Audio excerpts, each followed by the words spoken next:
గొప్పదైన సోదర ధర్మాన్ని,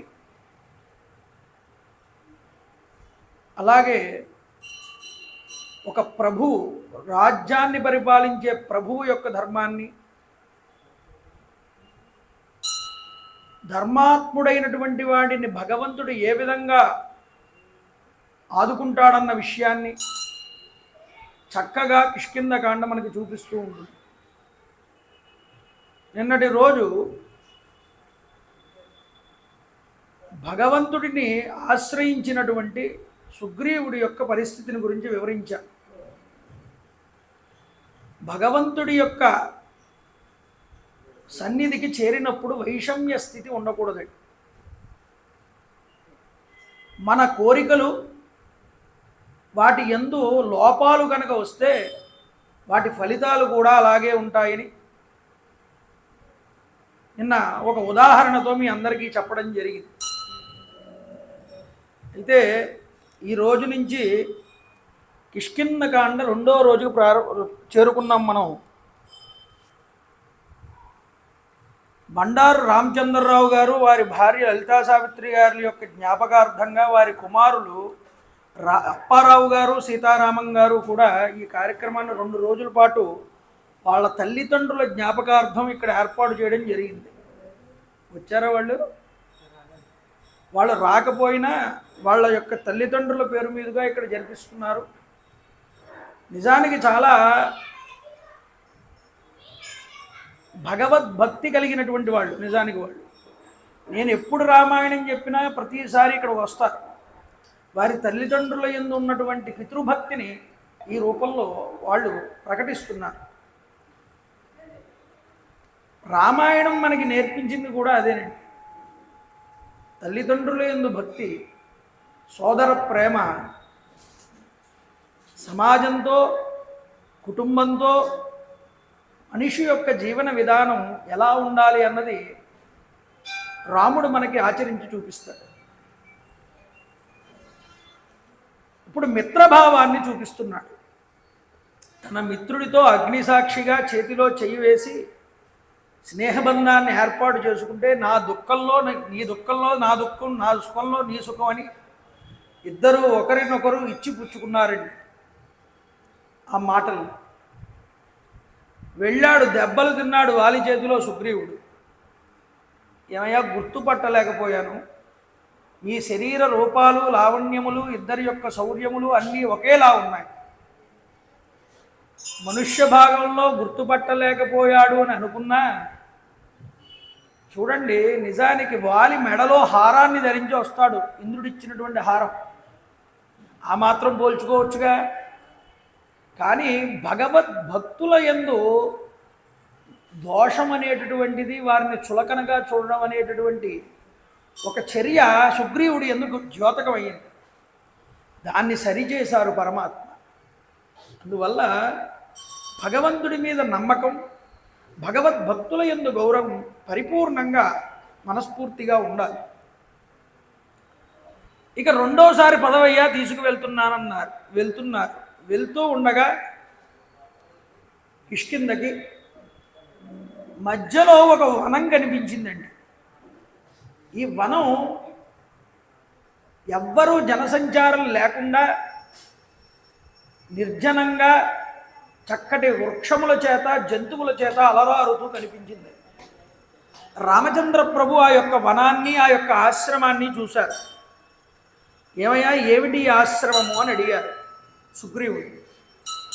సుగ్రీవుడిని అడిగితే ఆయన అన్నాడు, ఏమండి ఇక్కడ 700 సంవత్సరాల పాటు 7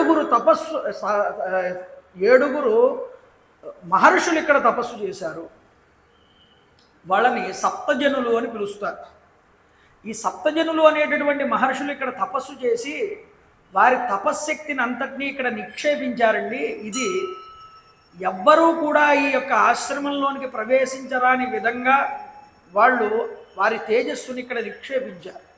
ఇందులో మానవ మాతృలు అనేవారు వెళ్ళలేరు.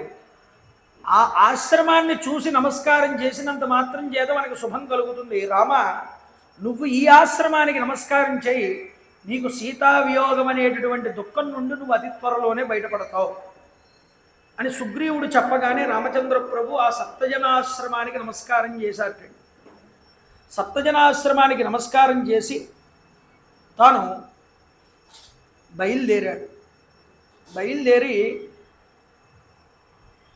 కిష్కింద యొక్క ద్వారం దగ్గరికి వెళ్ళి పిలిచాడు వాలిని మళ్ళీ రెండవసారి. పిలుస్తూ ఉంటే వాలికి యుద్ధం అంటే ఏమిటండి? పరమ ప్రీతి వాడికి రోజు యుద్ధం ఉండాలి. వాడికి యుద్ధం లేకపోతే వాడికి అసలు ఆ రోజు డల్లగా ఉంటాడు చాలా. మళ్ళీ రెండోసారి ఎప్పుడైతే వచ్చి పిలిచాడో సుగ్రీవుడు, మళ్ళీ ఉత్సాహం రేగింది వాడు. పరమ ప్రీతి కలిగినటువంటి వాడు యుద్ధం అంటే. ఓటమిని ఎరగని వాడు, తన బలాన్ని గూర్చి తానే పొగుడుకునేటటువంటి వాడు వాళ్ళు. కాబట్టి అలాంటి వాలి వెంటనే బయటికి వచ్చి చూశాడు తమ్ముడు. ఒరే, నీకు ఇంకా బుద్ధి రాలేదా? ఈరోజే నిన్ను పంపుతాను రా యమపురికి చూసుకొని, నా దెబ్బ ఏమిటో నీకు ఇంకా తెలియలేదని యుద్ధానికి సన్నద్ధుడవుతున్నాడు వాలి. ఈలోపు తార వచ్చిందండి అక్కడికి. తన భర్తని పట్టుకుంది. శ్రుత్వాతు తస్య నినధం సర్వభూత ప్రకంపనం మదశ్చైకపదే నష్టః క్రోధాశ్చ పతితో మహాను. సుగ్రీవుడి యొక్క గర్జనని విని సమస్త ప్రాణుల్ని హడలెత్తించేటటువంటి ధ్వని చేశాడు. మత్తుగా ఉన్నాడు, మదిర తాగి. ఆ మత్తంతా దిగిపోయింది వాలికి. కోపంతో ఊగిపోయాడు. సతురోషపరీతాంగో వాలి సంయాతపప్రవః ఉపరక్త ఇవాదిత్య సత్యో నిష్ప్రభతాం గతః. ఇక్కడ వాల్మీకి వాలి యొక్క పరిస్థితిని వివరిస్తున్నాడు. చూడండి ఎలా ఉపమానం వేస్తాడో. అస్తమిస్తున్నటువంటి సూర్యుడి యొక్క కాంతితో గోచరించాడు వాలి. అంటే ఇంకా అస్తమించబోతున్నాడు. ఇక చివరిగా చూపించే పౌరుషం తప్పిది మరొకటి కాదు. కాబట్టి వాలి సంధ్యా సమయంలో సూర్యకాంతిలాగా ఎర్రబారి కనిపించాడన్నాడు. వ్యంగ్యంగా ఇంకా అస్తమించబోతున్నాడని అర్థం. వేగంగా అడుగులు వేస్తూ ముందరికి బయలుదేరాడు తమ్ముణ్ణి కొట్టడానికి. అతని భార్య తంతు తారా పరిష్యధ్వ స్నేహాద్ దర్శిత సౌహృద. నిజానికి భార్య అయినా రాజుకి చక్కనైనటువంటి సలహాలు ఇవ్వడంలో నెచ్చలి వంటిదిట. స్నేహశీలురాలు, మంచి చక్కనైనటువంటి సలహాలు ఇచ్చి మంత్రిగా కూడా వెనకాల నిలబడగలదు. అంత శక్తివంతురాలు ఆవిడ. నిజానికి ఆవిడ అయోనిజ. ఆ తార తొత్రుపాటు పడుతూ వచ్చి వాలిని కౌగిలించుకుంది. ప్రేమతో అనురాగంతో హితమైనటువంటి వాక్యాన్ని చెప్తోంది. వింటాడేమో భర్త అని. ఏమని? సాధు క్రోధమిమం వీర నదీ వేగమివాగతం శయనా దుస్థిత కాళ్యం తద్యభుక్తామి వస్రజం. అయ్యా, వేగంగా ప్రవహిస్తున్నటువంటి నదీ జలాల వలె నీలో పెళ్ళుబుకినటువంటి ఈ కోపాన్ని కాస్త నిగ్రహించుకో. రాత్రి నిద్రించేటప్పుడు ధరించిన పూలమాలని పురుషుడు ఉదయం అవ్వగానే ఏ విధంగా విడిచిపెడతాడో అలా నీ కోపాన్ని విడిచిపెట్టవయ్యా. మంచి మాటలు చెప్తోంది ఇక్కడ తార.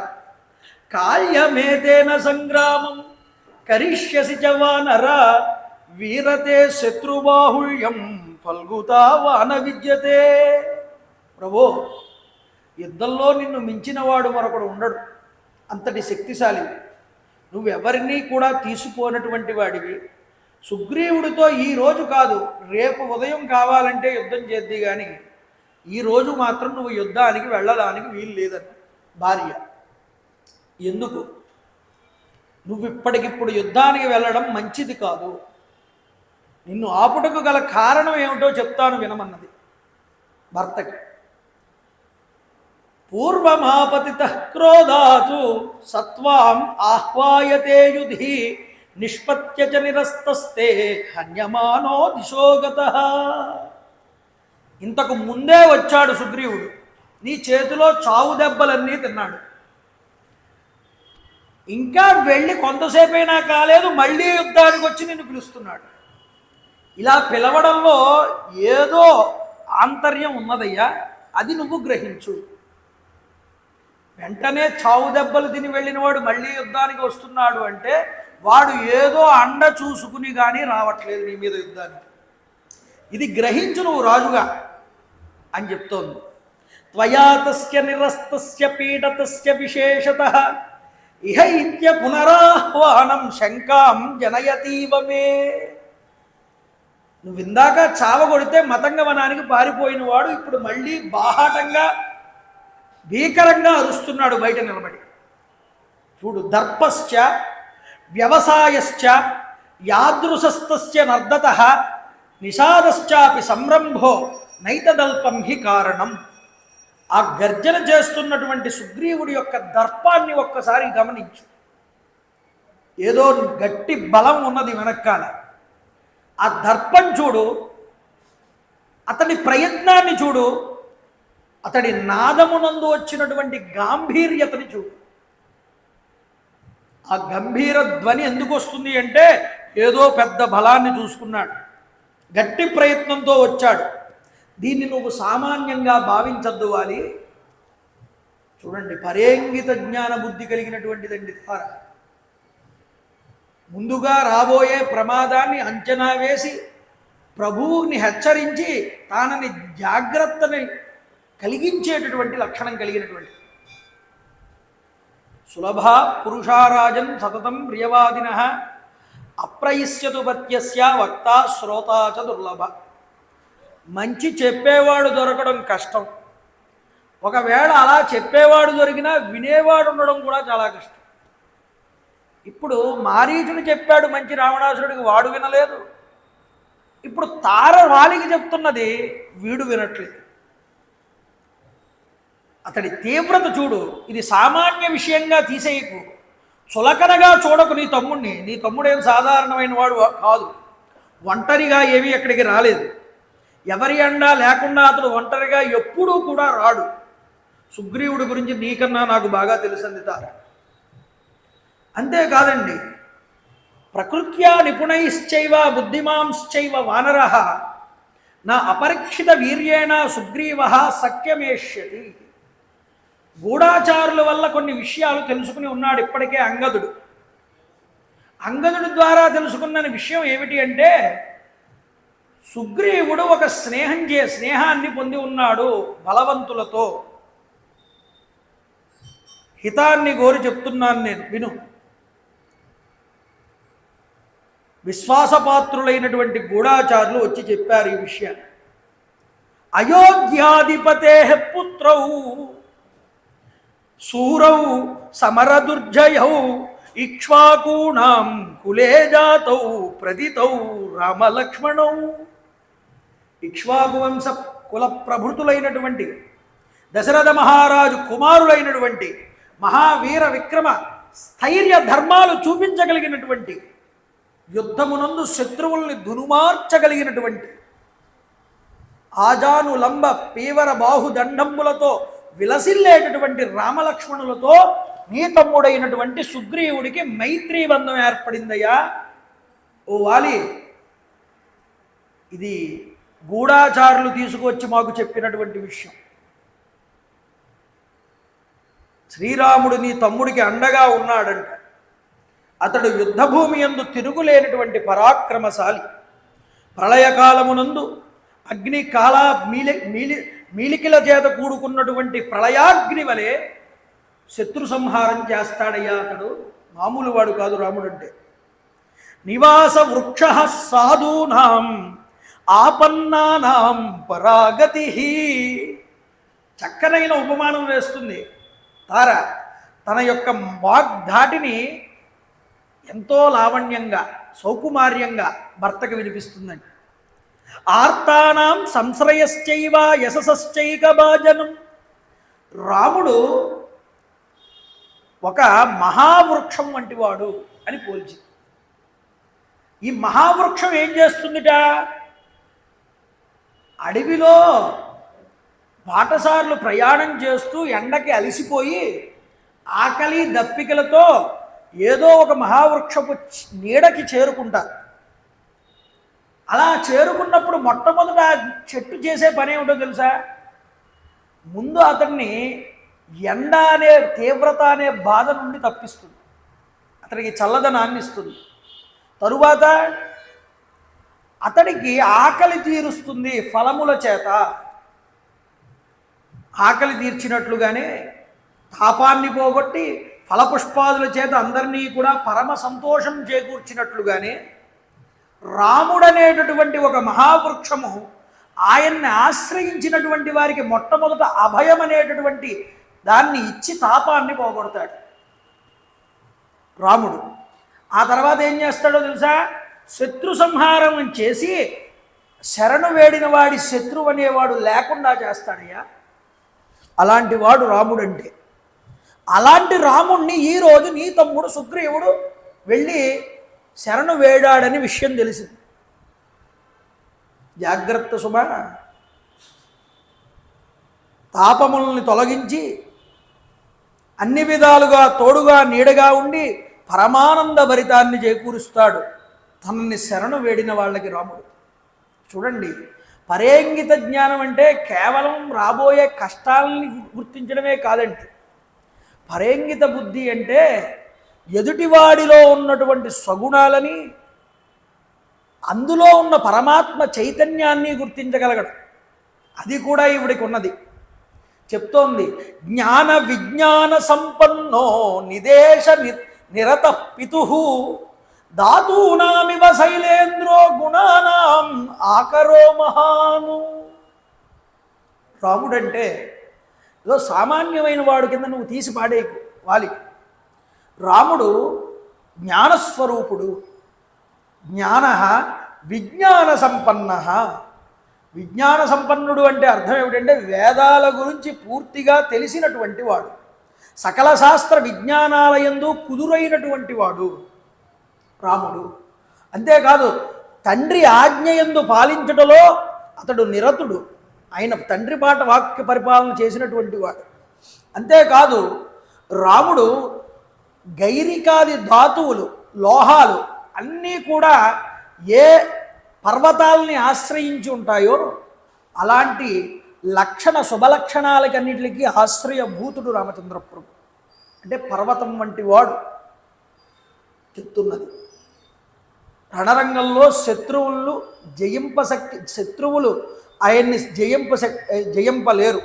సాటిలేని పరాక్రమశాలి మహాపురుషుడితో, అలాంటి మహాపురుషుడితో నీకు విరోధం వద్దయ్యా.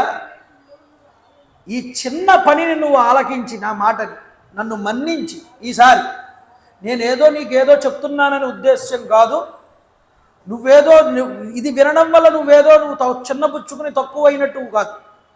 ఈ ఒక్కసారికి నీ మేలు కోరి నేను చెప్తున్నాను, దయతో దాన్ని పాటించమని కోరుకుంది. రాజా, వెంటనే నువ్వు చేయాల్సిన పని ఏమిటో తెలుసా? ఇప్పుడు నీ తమ్ముడు సుగ్రీవుణ్ణి పిలు, అతన్ని యువరాజు కింద ప్రకటించు. నువ్వు రాజు కింద ఉండు, తప్పులేదు. ఇప్పుడు అంత బలం వెనకాల ఉంది కాబట్టి సుగ్రీవుడితో నువ్వేం చేయాలి?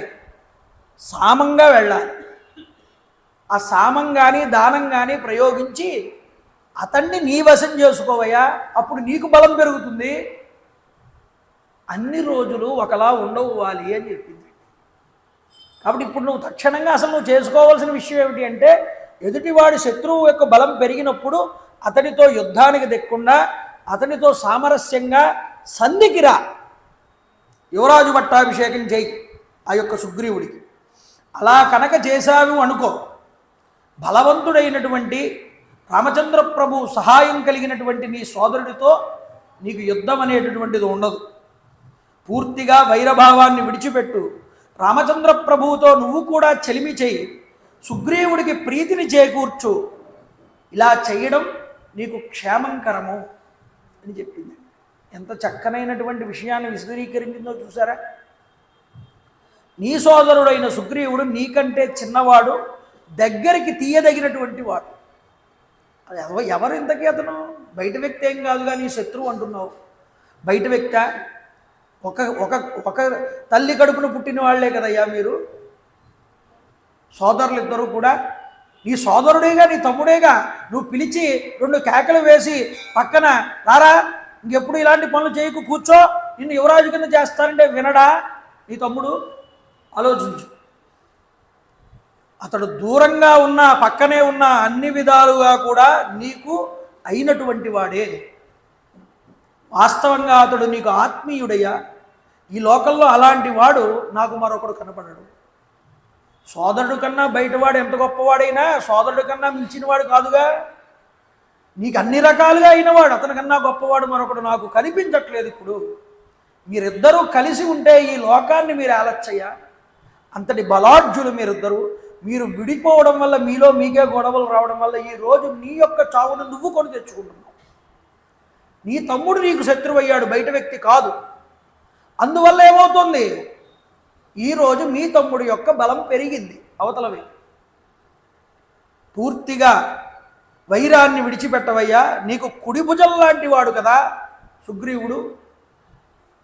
అతడు నీకు తప్పకుండా కుడి భుజంలానే ఉంటాడు.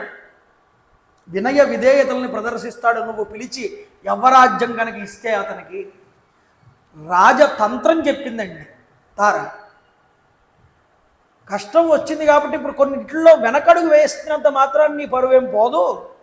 ఇలా బ్రతుకు, ఇలా ఉంటే నీకు మంచిది. వీడన్నాడు. చూడండి, ఈ మాటలన్నీ విన్నాక నచకార్యో నిషాదస్తే రాఘవం ప్రతిమత్కృతే ధర్మజ్ఞశ్చ కృతజ్ఞశ్చ కథం పాపం కరిష్యతి. సుగ్రీవుడు నాకు సోదరుడే, నువ్వు చెప్పింది బాగానే ఉంది తారా, కాదన్నను. కానీ ఇప్పుడు నాకు అతడు శత్రువు. అతడు నన్ను రెచ్చగొడుతున్నాడు, గర్జిస్తున్నాడు బయటకు వచ్చి నిలబడి. నేను ఎందుకు సహించాలి? నేను చేవలేని వాడినా? నాకు బలము లేదా? ఎన్నోసార్లు ఈ చేతితో వాడిని పిడిగుద్దులు గుద్ది మందలించి పంపించేశాను యుద్ధభూమిని. వాడు ఎప్పుడు నా చేతిలో నగ్గలేదు, గెలవలేదు. ఇప్పుడు కూడా వాడు ఏదో నేను యుద్ధం చేసి అన్నగారిని ఓడిద్దామనేటటువంటి యుద్ధ కండూతితో వస్తున్నాడు. ఇక అంటున్నావే నువ్వు రాముడున్నాడు, లక్ష్మణుడున్నాడు వెనక్కాల అని. నచకార్యో నిషాదస్తే రాఘవం ప్రతిమత్కృతే. రాముడికి నాకు కూడా ఎటువంటి శత్రుత్వము లేదు. మేమిద్దరూ ఎప్పుడూ ఎదురుపడలేదు. కాబట్టి నాకు అతడితో శత్రుత్వం, ఎటువంటి శత్రుత్వము లేదు. కాబట్టి అతడి వల్ల నాకు ఎటువంటి ప్రమాదము కూడా ఉండదు. ఎందుకో తెలుసా? రాముడు ధర్మజ్ఞస్య కృతజ్ఞశ్చ కథం పాపం కరిష్యతి. అతడు ధర్మాత్ముడు. అంతేకాదు అతడు కర్తవ్యాల్ని బాగా తెలిసినవాడు. ఏం చెయ్యాలో ఏం చెయ్యకూడదు అని. కాబట్టి అలాంటి రాముడు నన్ను ఎందుకు చంపుతాడు? నేనేం దోషం చేయలేదు కదా అతను ఎందు అంటున్నాడు. చెప్పింది తార, అర్థం చేసుకోవడంలో వీడిలో తేడా. ఆయన ఆశ్రయభూతుడయ్యా. ఎవరైనా శరణు వేడితే ముందు వాళ్ళని శత్రువుల్ని ఆయన రూపుమాపుతాడు. అది వాడి బుర్రలోకి ఎక్కలేదు. చూడండి, వివర్తస్వ సహస్త్రీభి, కొంతమంది ఉంటారు, వాడు అనుకున్న పనే అవ్వాలనుకుంటాడు. ఎదుటివాడు చెప్పింది వినండి, వాడు చెప్పిందే అవతలవాడు చెయ్యాలి. అలాంటి ప్రవృత్తి ఉన్నవాడు వినడానికి సిద్ధంగా ఉండడు. ఏ విషయాన్నైనా వినడానికి సిద్ధంగా లేకపోతే ఏమవుతుంది? ఎవరికి ప్రమాదం? వాడికే ప్రమాదం.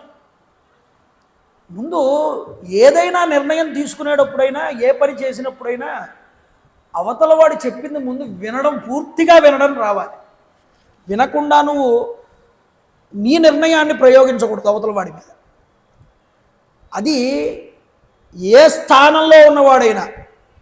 ఒక అధికారి ఉన్నాడు, విపరీతమైన కోపం వచ్చి ఎలా పడితే అలాగా తన కింద పనిచేసేవాడిని తిట్టేయకూడదు.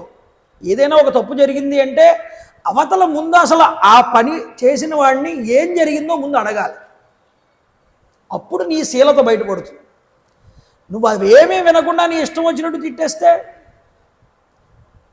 దానివల్ల నువ్వు పాడైపోతావు.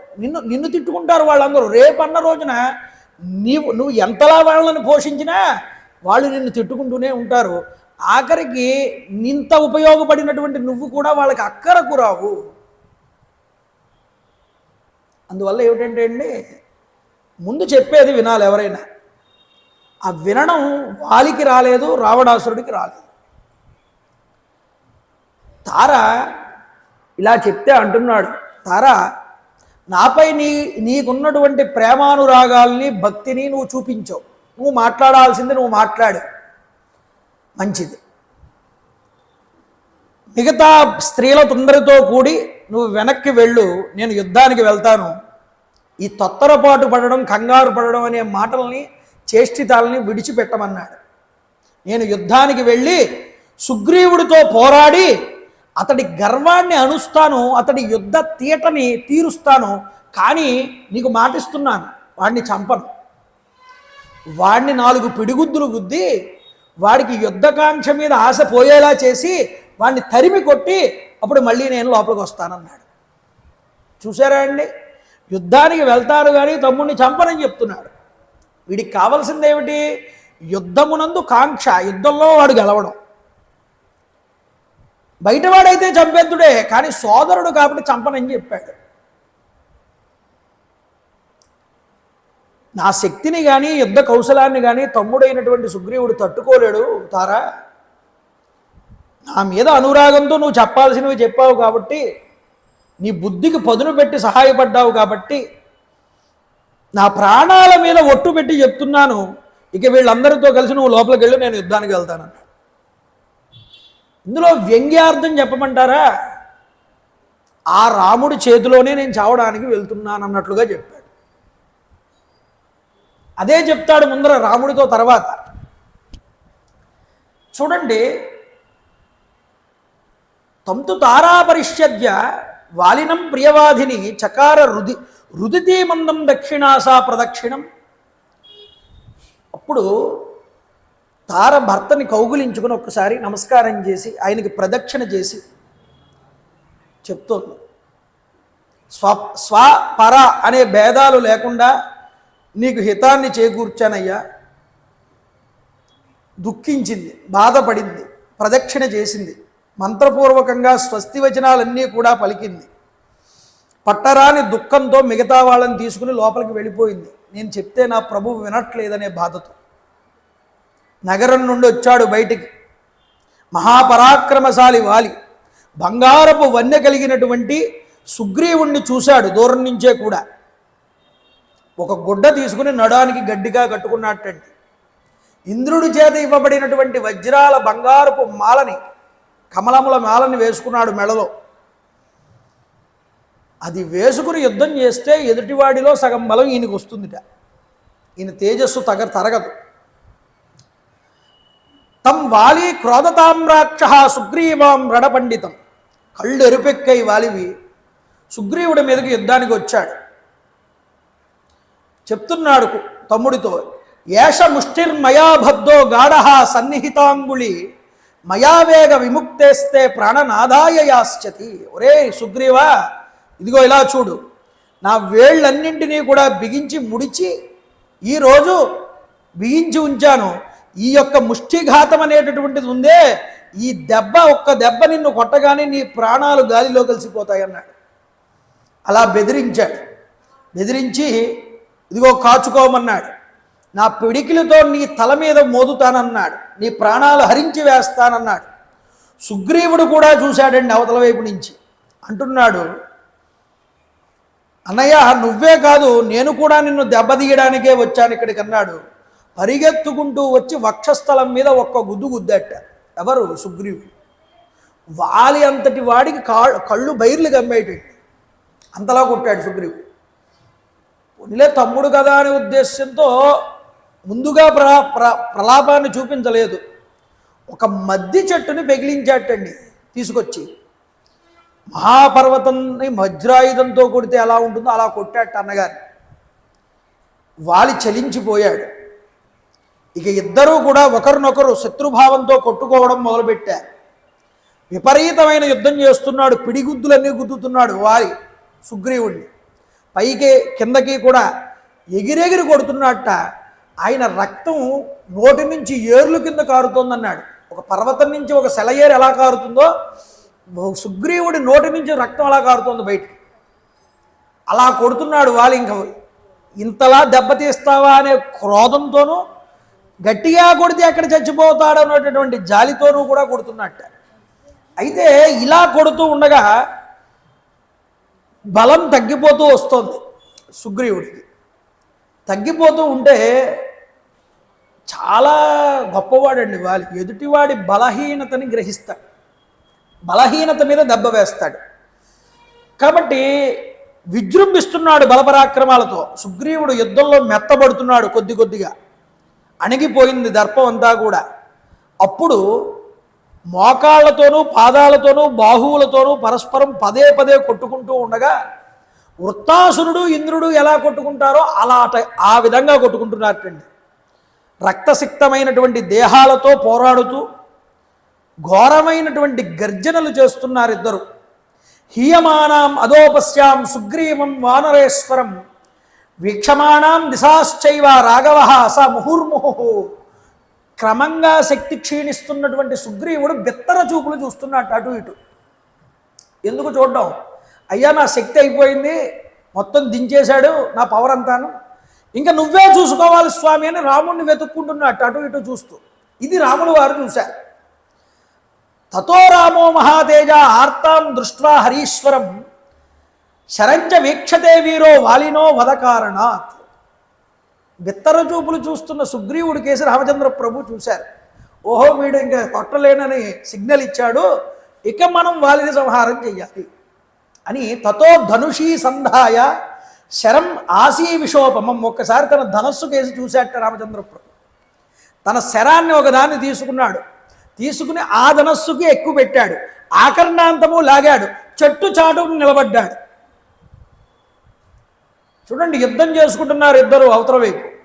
తస్య ధ్యాతల ఘోషేణ త్రస్తా పత్ర రథేశ్వర ప్రధుధ్రువర్మగాశ్చైవ యుగాంత ఇవ మోహిత. యుగాంతమునందు పరమేశ్వరుడు యొక్క జ్వాలా మాలిక కీలికలనేటటువంటి ఆ త్రినేత్రము నుంచి వచ్చే జ్వాలలు ఎలా ఎగిసిపడతాయో, ఆ జ్వాలలు ఎంత వేగంగా బయటకు వస్తాయో అలాగా రామచంద్ర ప్రభు శరాఘాతము నుండి ఎవరు తప్పించుకోగలరండి? ఆ బాణాన్ని ఆకర్ణాంతము లాగి ఒక్కసారి విడిచిపెట్టగానే విముక్తస్తు వజ్ర నిర్ఘోష, అది విడిచిపెట్టగానే పెద్ద శబ్దం చేసింది. విముక్తస్తు వజ్ర నిర్ఘోష, ఆ ఘోషకి అక్కడ ఉన్నటువంటి పక్షులన్నీ కూడా చలించాయి, ఎగిరిపోయాయి, భీతిల్లాయి. అంత శబ్దం వచ్చింది ఆ బాణం విడిచిపెట్టగానే. రామచంద్ర ప్రభు ఆకర్ణాంతము బాణాన్ని లాగడము విడిచిపెట్టడము ఏకకాలంలో జరిగిపోయింది. విముక్తస్తు వజ్ర నిర్ఘోష ప్రదీప్తాశ నిషన్నిభ రాఘవేణ మహాబాణో వాలివక్షసి పాతిత. రామచంద్ర ప్రభు చేత విడిచిపెట్టబడినటువంటి బాణం వాలి యొక్క వక్షస్థనంలోకి వెళ్ళి దిగబడింది. చాలామంది అంటారు వెనక నుంచి కొట్టాడు రాముడు అంటారు. వెనక నుంచి కొట్టలేదండి. వెనక నుంచి కొడితే వక్షస్థలంలో ఎలా దిగుతుంది? చెట్టు చాటు నుంచి కొట్టాడు, దానికి ఎక్స్ప్లెనేషన్ ఇస్తాడు తర్వాత. వక్షస్థలంలో దిగబడింది, ఆయువు పట్టులన్నింటినీ కూడా లాగేసుకుంది. వెంటనే పిడుగుపాటు శబ్దం అయ్యింది. మహాబలశాలి వానరాలకి ప్రభువు అలాంటి వాలి పరాక్రమం ఒక్కసారిగా క్షీణించినటువంటి వాడే రాముడి యొక్క బాణ దాటికి నిలువలేక నేల మీద పడిపోయాట. వాళ్ళంతటి వాడు రమారమణ గోవింద గోవింద. వన్నె తరిగింది, తేజస్సు కోల్పోయాడు, భూమి మీద స్పృహ తప్పిపోయాడు. ప్రళయకాలమునందు హరుడిలాగా కనిపించాడు రామచంద్ర ప్రభు. ఇంద్రాంశ చేత పుట్టినవాడండి వాలి.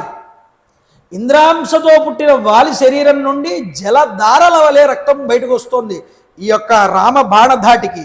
ఆ రక్తంతో అతడి శరీరం పూర్తిగా తడిసిపోయింది. పెనుగాలికి కుప్పకూలినటువంటి అశ్వత్థ వృక్షంలాగా కనిపిస్తున్నాడు ఇక్కడ వాలన్నారు. చూడండి, భూమౌ నిపతితస్యాపి తస్య దేహాం మహాత్మనః నశ్రీర్ జహతి న ప్రాణ నతేజో న పరాక్రమ. నేల మీద పడినా కూడా అతడి యొక్క బలపరాక్రమాలు, ఆయన శోభ, అతడి దేహం, ప్రాణములు, అతనిలో ఉన్న ప్రాణాలు అతన్ని నిలబెట్టాయిటండి, ఇంకా దేహాన్ని విడిచిపెట్టకుండా ప్రాణాలని. వజ్రములు పొదగబడినటువంటి ఇంద్రదత్తమైనటువంటి బంగారపు హారం మెడలో ఉండడం వల్ల ఈయన తేజస్సు అనేది తగ్గనివ్వట్లేదుట, ప్రాణాలు పోనివ్వట్లేదుట. కానీ ఆ దెబ్బ యొక్క ఘాతానికి భూమి మీద పడిపోయాడు, స్పృహ తప్పాడు. చాలాసేపటికి కళ్ళు బైర్లు కమ్మాయి, కాసేపటికి తేరుకున్నాడు. దూరంగా నడిచి వస్తున్నటువంటి రామలక్ష్మణులు ఇద్దరినీ చూశాట. తం దృష్ట్వా రాఘవం వాలి లక్ష్మణంచ మహాబలం అబ్రవీత్ ప్రసృతం వాక్యం పరుషం ధర్మ సంహితం. ధర్మసంహితులైనటువంటి ధర్మబద్ధులైనటువంటి రామలక్ష్మణుల్ని చూసి సవినయంగా రాముడితో మాట్లాడుతున్నాడు వాలెడు. ఇక్కడే కొన్ని ప్రశ్నలు అడుగుతాడు వాలి రామచంద్ర ప్రభువుని. ఈ ప్రశ్నలన్నింటికీ రాముడు సమాధానం చెప్పాడా లేదా, ఇదొక పెద్ద చర్చ అండి వ్యాఖ్యానకారుల దగ్గర. రామాయణం మీద ఎన్ని వ్యాఖ్యానాలు వచ్చాయో నిజానికి.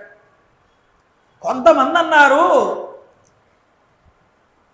వాలి అడిగిన ప్రశ్నలన్నింటికీ రాముడు సమాధానం చెప్పలేదన్నారు. కొంతమంది ఏమన్నారటండి, రాముడు సమాధానం చెప్పినా కొన్ని సమాధానాలు మేము సాటిస్ఫాక్షన్ అవ్వలేదంట, నేను సంతృప్తి చెందలేదు. కానీ చూడండి, రాముడి యొక్క దృష్టిని, వాల్మీకి యొక్క రచనా విధానాన్ని అర్థం చేసుకుంటే మనం అసలు రాముడు ఏమడిగాడు, వాలి ఏమడిగాడు, రాముడు ఏం సమాధానం చెప్పాడు అన్న ఒక విషయం మనకి అవగతం అవుతుంది. ఇప్పుడు చెట్టు చాటు నుంచి కొట్టేశావు నువ్వు నన్ను, ఎదురుగుండా యుద్ధానికి రాలేదు, ఇది భావ్యమేనా అని వాలి అడిగాడు. వాలి అడిగితే ఇప్పుడు రాముడు దీనికి ఏ సమాధానం చెప్పాడు, ఇదే చర్చ. అసలు ముందు వాలి అడిగిన ప్రశ్నల్లో రాముడు ఏ ప్రశ్నలకి సమాధానం చెప్పలేదో ముందు తెలుసుకోవాలి. చెప్పిన వాటిని తర్వాత మళ్ళీ చర్చించుకోవచ్చు. ఎందుకు చెప్పలేదు, ఒకవేళ చెప్పలేదు అంటే ఎందుకు చెప్పలేదు, ఇది తెలియాలి కదండి. సమగ్రంగా పరిశీలిస్తే రామ సమాధానంలో ఔచిత్యం అనేటటువంటిది మనకు కనిపిస్తుందండి. ఇక్కడ ప్రశ్నల్లో ఆయన ఎందుకు సమాధానం చెప్పలేదు అన్నవాటి, సమాధానం చెప్పనటువంటి ప్రశ్నలు చెప్తున్నారు చూడండి. రామా, నువ్వు నాకు కనబడి యుద్ధం చేసినట్లయితే నిన్ను ఈ పాటికి యమలోకానికి పంపించేవాడిని అన్నాడు. దీనికి రాముడు సమాధానం చెప్పలేదు. రెండు, ఎలాంటి వైరం లేనటువంటి ఉదాసీనులమైనటువంటి మాయందు నువ్వు ప్రదర్శించిన పరాక్రమం ఉందే, ఈ పరాక్రమం ఆ రావణాసురుడి మీద చూపించాలి కానీ నా మీద ఎందుకయ్యా చూపించడం, రావణాసురుడి మీద చూపించలేకపోయావు, ఆ పరాక్రమాన్ని నా మీద చూపించావు అన్నట్టు. దీనికి రాముల వారు సమాధానం చెప్పలేదు. ఇక మూడు, నా దగ్గరికి కనుక వచ్చి ఉంటే ఈ పాటికి రావణాసురుడిని 2 చెంపలు వాయించి సీతను వెంటనే తీసుకొచ్చి నీకు అప్పచెప్పేవాడిని. అది సహకారము లేనటువంటి రాజ్యభ్రష్టుడైనటువంటి నా తమ్ముడి దగ్గరికి వెళ్ళి శరణ వేయడం ఎందుకయ్యా, నన్ను అడిగి ఉంటే ఈ పాటికి సీతను తెచ్చి నీ చేతిలో పెట్టేవాడిని కదా అన్న. దీనికి రాముడు సమాధానం చెప్పడు. రాముడు ఎందుకు సమాధానం చెప్పడు అంటే, మీకు ఒక విషయం చెప్పాను, అయోధ్యాకాండ ప్రారంభం చేసేటప్పుడు రాముడు అవసరమైన వాటికి సమాధానం చెప్తాడు, అనవసరమైన వాటికి ఆయన సమాధానం చెప్పడు, దాన్ని ఆయన పట్టించుకోడు. అది రాముడి యొక్క తత్వం. అందుకనే ఎన్ని అపకారాలు చేసినా వాటిని పక్కకు మర్చిపోతాడు, వాటి గురించి అసలు పట్టించుకోడు. ఆయన ఉపకారం చేస్తే మాత్రం 100 మందికి చెప్తాడట, వాడు నాకు ఈ ఉపకారం చేశాడు. ఇది రాముడి గుణం. కదంచిత్ ఉపకారేణ కృతేన ఏకేన తుష్యతి అస్మరతి అపకారాణం శతమపి ఆత్మవత్తయ. వాల్మీకి ఈ మాట చెప్తాడు రాముడి గుణం గురించి చెప్తూ. కాబట్టి అసలు ఎందుకు సమాధానం చెప్పలేదు రాముడు, దీని గురించి మనం చర్చ చేయాలి. వారికి ఒక వరం ఉందండి. ఏమిటి? బ్రహ్మగారు ఇచ్చారు ఈ వరం. మొదటి ప్రశ్న అడిగాడుగా, రామా నువ్వు నాకు కనబడి యుద్ధం చేసినట్లయితే ఈ పాటికి యమలోకానికి పంపించేవాడిని అని. దానికి సమాధానం చెప్తున్నారు ఇక్కడ. ఆహూయ వాలినం బ్రహ్మాదధౌ వరమనుత్తమం ప్రతీపవర్తినో భూయా అర్ధం బలమరిందమా. వాలికి ఎదురుబడి ఎవడైనా కనుక యుద్ధం చేస్తే శత్రువులో ఉన్నటువంటి బలం సగం వెళ్ళి వాలిలోకి చేరుతుంది. అందువల్ల అలాంటి వరం బ్రహ్మగారి వల్ల ఇచ్చి ఉన్నారు. ఇప్పుడు రాముడు ఎదురుగుండా వెళ్ళి తాను యుద్ధం చేస్తే నిజానికి ఎవరు నగ్గుతారండి? రాముడే నగ్గుతాడు. రాముడే నగ్గాడే అనుకోండి, బ్రహ్మగారి ఇచ్చిన వరం ఏమైపోతుంది? బ్రహ్మగారి ఇచ్చిన గౌరవం ఇవ్వాలిగా. ఒకవేళ గౌరవం ఇవ్వాలి కాబట్టి తాను ఆగాడు అనుకున్నాం. లేదు, మరొక విధానంగా చూడండి. తాను మనుష్యుడు కాబట్టి ఆ విషయాన్ని వ్యక్తపరచకూడదు.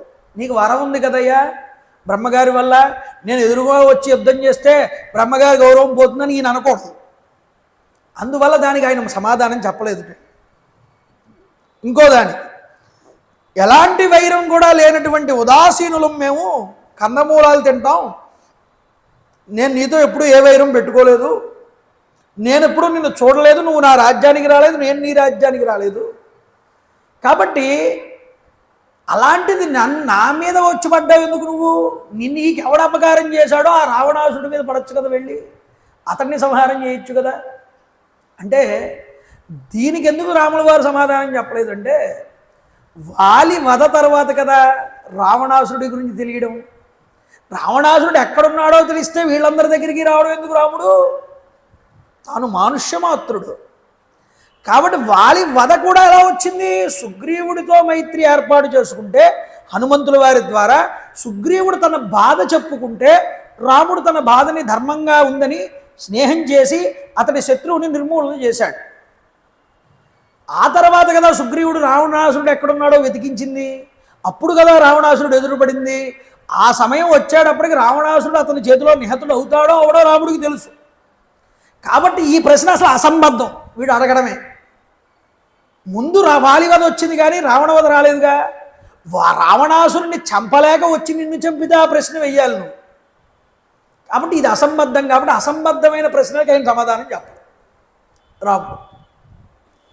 ఇక మూడవ ప్రశ్న చూద్దామండి. నువ్వు నా దగ్గరికి వచ్చి ఉంటే సీతను తీసుకువచ్చి హాయిగా ఈ పాటికి నీకు ఇచ్చేవాడినయ్యా అన్నాడు. చూడండి, ఈ ప్రశ్న అసలు రాముడికి అస్సలు సమ్మతం కాదు. ఎందుకని? ఆయన శరణు జొచ్చడు. ఆయన్ని ఎవరైనా శరణు జొచ్చాలి కానీ ఆయన శరణు జొచ్చడు ఎవరిని? ఎందుకు? ఆయన క్షత్రియుడు, ఆయన అందరికీ ఆపన్నుడు. అందున ఇక్కడ చూడండి, అధర్మాత్ముడితో ఎప్పుడూ కూడా ఆయన చేయి కలపడు. వాలి అధర్మాత్ముడు. అధర్మాత్ముడు ఎలా అయ్యాడండి? సొంత తమ్ముడి భార్యని తన దగ్గర ఉంచుకోవడం అధర్మం కాదు. అలాంటి వాడితో రాముడు ఎప్పుడూ స్నేహం చేయడు. అంతేకాదు,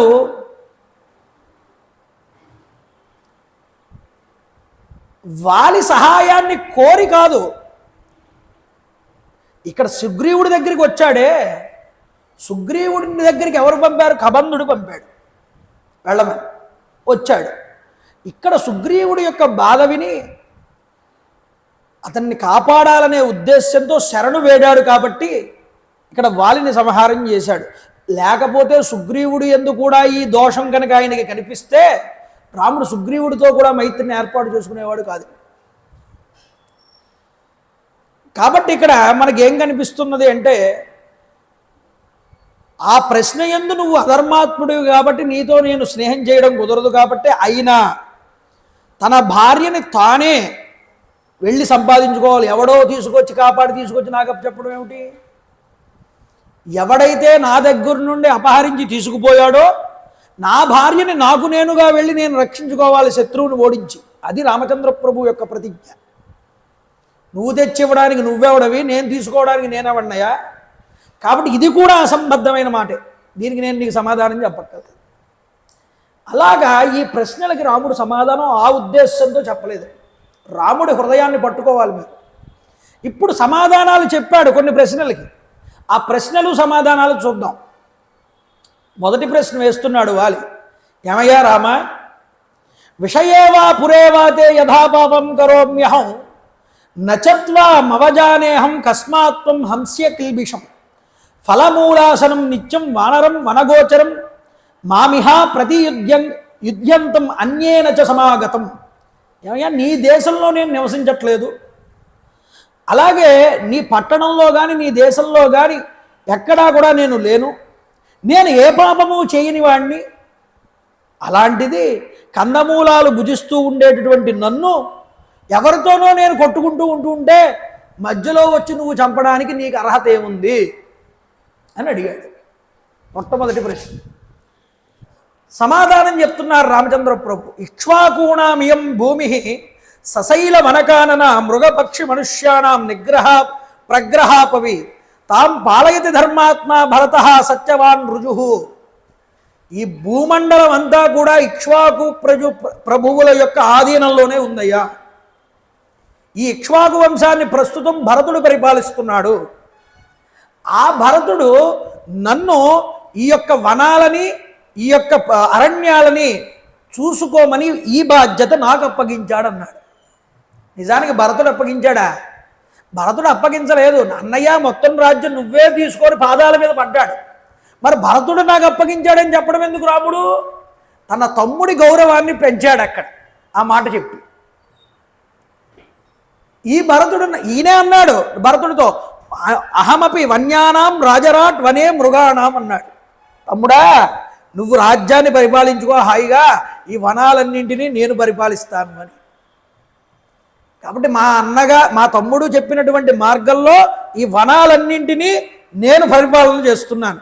కాబట్టి నేను ప్రభువుగా ఉన్నప్పుడు ఎవరైనా నా యొక్క రాజ్యంలో తప్పు చేస్తే శిక్షించాల్సినటువంటి అధికారం నాకున్నది, అందువల్ల నిన్ను శిక్షించాను. ఇది పక్కన పెట్టండి. అయితే నువ్వు ఇంకో ప్రశ్న అడిగావు. ఏమిటది? నేను ఏ పాపం చేయలేదు కదా అన్నావు. నువ్వేం పాపం చేసావో నీకు చెప్తాను వినమన్నాడు. ఏమిటిట? జ్యేష్ఠో భ్రాతా పితా చైవ యశ్చ విద్యాం ప్రయచ్చతి త్రయస్తే పితరో జ్ఞేయా ధర్మే చ పతివర్తిన. జ్యేష్ఠుడైనటువంటి సోదరుడు, ఇంటికి పెద్దవాడు, అలాగే విద్యను నేర్పినటువంటి గురువు, అలాగే తండ్రి, వీళ్ళ ముగ్గురు కూడా తండ్రులతో సమానము ధర్మశాస్త్రం చెప్పింది. కాబట్టి యావియానాత్మన పుత్ర శిష్యాశ్చాపి గుణోదిత పుత్రవస్తే త్రయాశ్చింత్యా ధర్మస్తే తత్ర కారణం. విద్య నేర్పినటువంటి శిష్యుడు, సోదరుడు, తమ్ముడు, అలాగే కన్న కొడుకు, వీళ్ళ ముగ్గురు కూడా కొడుకులతో సమానం. ఇప్పుడు నీ తమ్ముడు కొడుకుతో సమానమయ్యా, నువ్వు తండ్రితో సమానం, నువ్వు ఇంటికి పెద్దవాడివి కాబట్టి. నీ యొక్క తమ్ముడు నీకు కొడుకు వరుస అయితే నీ తమ్ముడి భార్య నీకేమవుతుంది? కోడలవుతుంది. నీ కోడల్ని నువ్వు ఇంటిలో తీసుకొచ్చి నువ్వు ఆవిడతో సుఖాన్ని అనుభవించడం ఏమిటి? దీనివల్ల నీకు ఏ దోషం పట్టింది? వధూ సంగమ దోషం పట్టింది. కాబట్టి నువ్వు పాపం చేయలేదంటావు ఏమిటయ్యా? నువ్వు అందరికన్నా చాలా గొప్ప పాపం చేసావు నువ్వు అన్నాడు. చూడండి, ప్రభుత్వం వారు ఎక్కడైనా సరే ఇలాంటి పాపం చేసిన వాళ్ళని, నేరస్తుల్ని, మేము వస్తున్నాం, మీరు సిద్ధంగా ఉండండి, మేము వచ్చి పట్టుకుంటాం అంటారా? సడన్గా వచ్చి దాడి చేసి వాళ్ళ మీద పట్టుకుంటారు, క్యాచ్ చేస్తారు. అందువల్ల నేను సడన్గా వచ్చి నిన్ను కొట్టాల్సి వచ్చిందన్నారు. ప్రచరేత నరక్కామ తస్య దండో వదస్మృత. శిక్ష అయినా వదగా మరొకటి వేయకూడదా? ఒకవేళ ఏమయ్యా చంపేయడమేనా శిక్ష? ఇంకో శిక్ష ఉన్నదా మీ రాజ్యంలో అని అడుగుతావేమో. దానికి సమాధానం చెప్తాను వినమన్నారు రామచంద్ర ప్రభు. ఎవరైతే నీలాగా కామాత్ముడై ధర్మద్రోహం చేస్తాడో వారికి ఇక్ష్వాకు ప్రభువుల యొక్క శాసనంలో ఇచ్చిన ధర్మంలో ఇచ్చే శిక్ష ఏమిటో తెలుసా? మరణ శిక్ష, మరో శిక్ష లేదు. అందువల్ల నీలాంటి కామాత్ముణ్ణి, అధర్మపురుణ్ణి చంపడం తప్ప మరొక విధానం లేదన్నారు రామచంద్ర ప్రభు. ఇప్పుడు తెలుసుకో, నువ్వు ధర్మద్రోహివి. మాకు ప్రభువు భరతుడు మేము అతడి ఆదేశానువర్తలమై నిన్ను శిక్షించక తప్పలేదన్నాడు. ఒకవేళ నీకు భరతుడు ఆజ్ఞ ఇచ్చాడా అని సందేహం అక్కర్లేదు. తం రాజా భరత భవ స్వయం నరాణం మన్యానాం అహమపి రాజరాట్ వనే మృగాణం అని నేను మాట ఇచ్చే ఉన్నాను భరతుడి దగ్గర. కాబట్టి ఈ సందేహం మనకి ఇక్కడ అర్థం ఒకటి గోచరిస్తుందండి. భ్రాతృజ్యేష్ఠస్యయోర్ భార్యాం జీవతో మహిషీం ప్రియాం ధర్మేణ మాతర్మ్యస్తు స్వీకరోతి జగుప్సిత. మనకి ముందర కథాభాగంలో ఒక చోట వానరులందరూ ప్రాయోప్రవేశం చేస్తారు. ప్రాయోప్రవేశం చేసినప్పుడు అంగదుడు అంటాడు మిగతా వానరులతో, సుగ్రీవుడు కూడా తప్పు చేయలేదా, మా అమ్మ తారని తీసుకువెళ్ళి తన దగ్గర పెట్టుకోలేదా అంటాడు. అయితే రాముడికి ఈ విషయం తెలియదా? తెలుసు. కానీ ఇక్కడ ఉండవలసినటువంటి విధానంలో అర్థం ఏమిటి అంటే అస్యత్వం ధారమాణస్య, ఇక్కడ చెప్పాడు అస్యత్వం ధారమాణస్య సుగ్రీవస్య మహాత్మన. సుగ్రీవుడు బ్రతికి ఉండగానే నువ్వు తీసుకువెళ్ళి తన భార్యను నీ దగ్గర పెట్టుకున్నావు వాలి, ఇది తప్పు అన్నాడు. మరి సుగ్రీవుడు తారని ఎందుకు పెట్టుకున్నాడు దగ్గర అంటే వాలి చనిపోయాడేమో అనుకున్నారు అందరూ మాయావి అనే రాక్షసుడి చేతిలో. అందువల్ల తార సుగ్రీవుడి చెంతకి వెళ్ళింది. ఇది కపిధర్మం అన్నారే. అందుకనే ఇక్కడ చెప్తారు ఈ విషయాన్ని. ఇక్కడ ముఖ్యంగా వికల్ప ధర్మము అని చెప్పారు. వానరుల్లో ఉండేటటువంటి ధర్మం ఇది. భర్త కనుక చనిపోతే అతని యొక్క సహచరుల యందు ఈవిడ తనకు కావాలనుకుంటే వెళ్ళి సహజీవనం చేయవచ్చు, చనిపోతే, బతికి ఉండగా కాదు. కాబట్టి సుగ్రీవుడు రాజ్యం చేస్తున్నప్పుడు వాలి చనిపోయాడేమో అనే ఉద్దేశంతో సుగ్రీవుడు అనుకున్నాడు, తార కూడా వెళ్ళి చేరింది. అందువల్ల సుగ్రీవుడి దోషం ఏమీ కూడా లేదు. అందువల్ల రామచంద్ర ప్రభు సుగ్రీవుడిని అంగీకరించారు. కానీ నువ్వు తెలిసి కూడా తమ్ముడి భార్యని నీ దగ్గర పెట్టుకున్నావు, అందువల్ల నువ్వు చేసింది తప్పు అని చూపించారు. అయితే ఇక్కడ చూడండి, కాస్త ధర్మ విచారణ చెయ్యాలి. ఇంతకీ వీళ్ళెవరో తిర్యక్ జంతువు. వానరులు అంటే తిర్యక్ జంతువులే కదండి.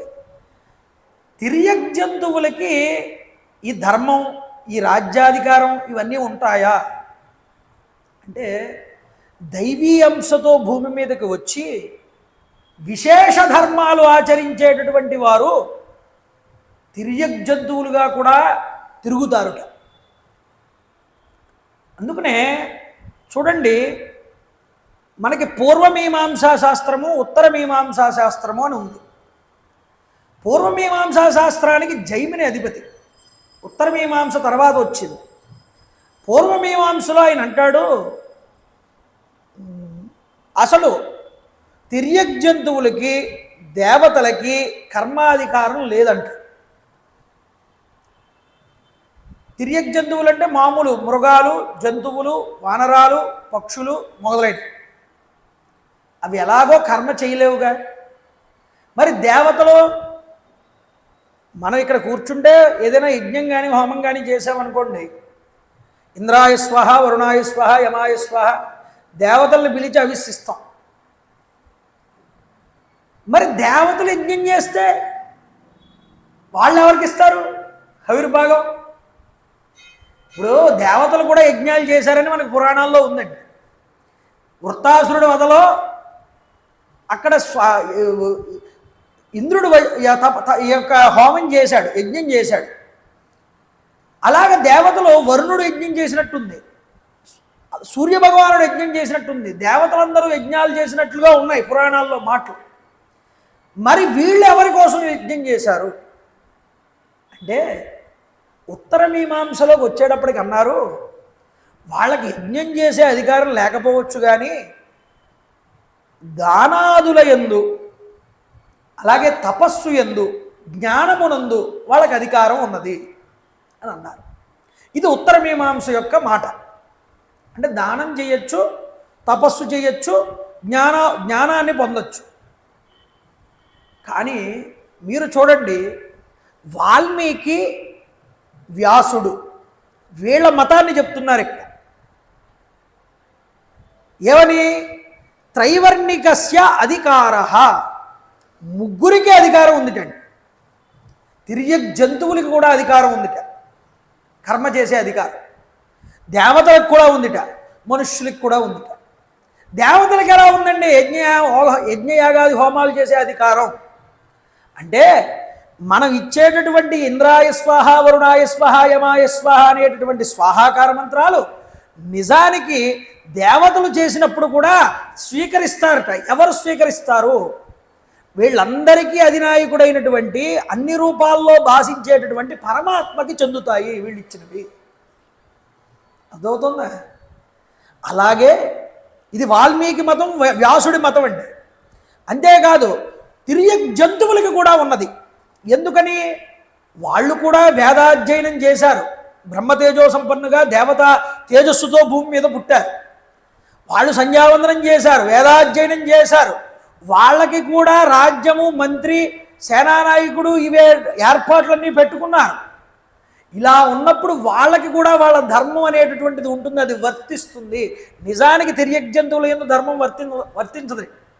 కానీ ఇలాంటి విశేషమైనటువంటి శక్తులు ఉన్నప్పుడు తిరియక్ జంతువులలో కూడా ఆ అధికారం, కర్మాధికారం ఉంటుందని చూపించారు.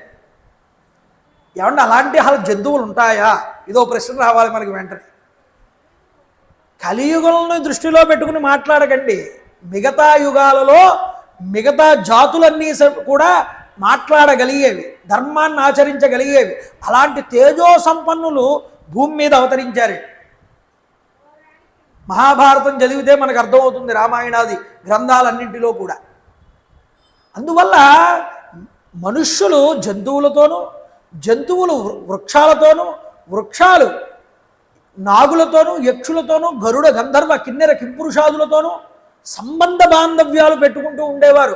ఆ లోకాల భూమికల నుంచి ఈ భూమికల మీదకి వచ్చిన వాళ్ళు ఉన్నారు, ఇక్కడ వీళ్ళతో మాట్లాడిన వాళ్ళు ఉన్నారు, ఇక్కడి నుంచి అక్కడికి వెళ్ళిన వాళ్ళు ఉన్నారు. ఇదంతా కూడా నాగరికత లుప్తమైపోవడం వల్ల మనం అది ఏదో కొత్తగా చూస్తున్నాం. కానీ నిజానికి పూర్వకాలంలో ఋషులు కానీ, మన పూర్వీకులు కానీ, మిగతా యుగాల్లో మన వాళ్ళు ఈ సత్సంబంధాలు కలిగి ఉన్నారండి. అందుకని వ్యాసుడి మతం, వాల్మీకి మతం ఏమిటంటే తిరియక్ జంతువులైనటువంటి ఈ వాలి యందు, సుగ్రీవుడి యందు కూడా ధర్మం ఆపాదించబడింది. ధర్మం ఆపాదించబడింది కాబట్టి వాడు అధర్మం చేశాడు కాబట్టి రాముడు సంహారం చేశాడు.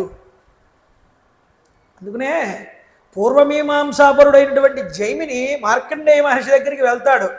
అక్కడ మహాభారతంలో చాలా సందేహాలు ఉన్నాయి, నాకు తీర్చండి. నేను కాదు తీర్చడం, వింధ్య పర్వతం మీద ఉన్నారు నలుగురు పక్షులు, వాళ్ళ దగ్గరికి వెళ్ళు, చెట్టు త్వరలో ఉన్నారు, వాళ్ళు చెప్తారు నీకు సమాధానం అన్నాడు. ఈయన ఎందుకు చెప్పకూడదు? వాళ్ళు పక్షులు ఎందుకు చెప్పాలి అంటే పూర్వమీమాంసలో తిరియక్ జంతువులకి కర్మాధికారం లేదు, వాళ్ళకి ఏ విధమైనటువంటి కర్మ ఆచరించక్కర్లేదని రాశాడు. నిజానికి పక్షుల్లో కూడా, తిరియక్ జంతువుల్లో కూడా ఎంత జ్ఞానం ఉన్న వాళ్ళు ఉంటారో వీడికి తెలియాలి జైమినికి అని మార్కండేయుడు పంపించాడండి వింధ్య పర్వతం మీదకి. ఆ పక్షులు చెప్పే అతని సందేహాలన్నీ తీర్చే. అంటే చూడండి, జటాయువు చూడండి రామాయణంలో, అతడు వృద్ధుడు, అతనికి కర్మాధికారం ఉంది. ఎందుకు? అతడు పుట్టిన జాతి యొక్క వైశిష్ట్యం చేత. గరుడు యొక్క వంశంలో, అరుణుడు గరుడు యొక్క వంశంలో పుట్టిన వాళ్ళు. అందువల్ల ఆ కాలమునందు వాళ్ళు ఆ తేజస్సుని సంతరింపజేసుకుని ఆ యొక్క తేజస్సుతో ధర్మాన్ని, వేదాన్ని పట్టుకుని నడిచారు ధర్మ మార్గంలో తిరియక్ జంతువులైన. అందుకనే తండ్రికి ఎలా పిండ ప్రదానం చేస్తాడో జటాయువుకు కూడా రామచంద్ర ప్రభు అలా పిండ ప్రదానం చేసి యమసూక్తాదులన్నీ కూడా పఠించాడు. అర్థమవుతుందా? అందువల్ల రాముడికి, భగవంతుడికి వైషమ్యం ఉండదు, ఒకరిని ఒకలాగా చూడదు. వీడి యందు ధర్మం ఆపాదించబడితే, వీడికి జ్ఞానం ఉంటే వీడు కూడా ధర్మం ఆచరించాలి, కర్మ ఆచరించాలి. వీడు జ్ఞానం ఉన్నటువంటి వానరుడు కాబట్టి, కర్మాధికారం ఉన్నటువంటి వానరుడు కాబట్టి, వీడి యందు అధర్మం ఆపాదించబడింది కాబట్టి వీడిని నేను సంహరించాను, అందుకు సంహారం చేశాను.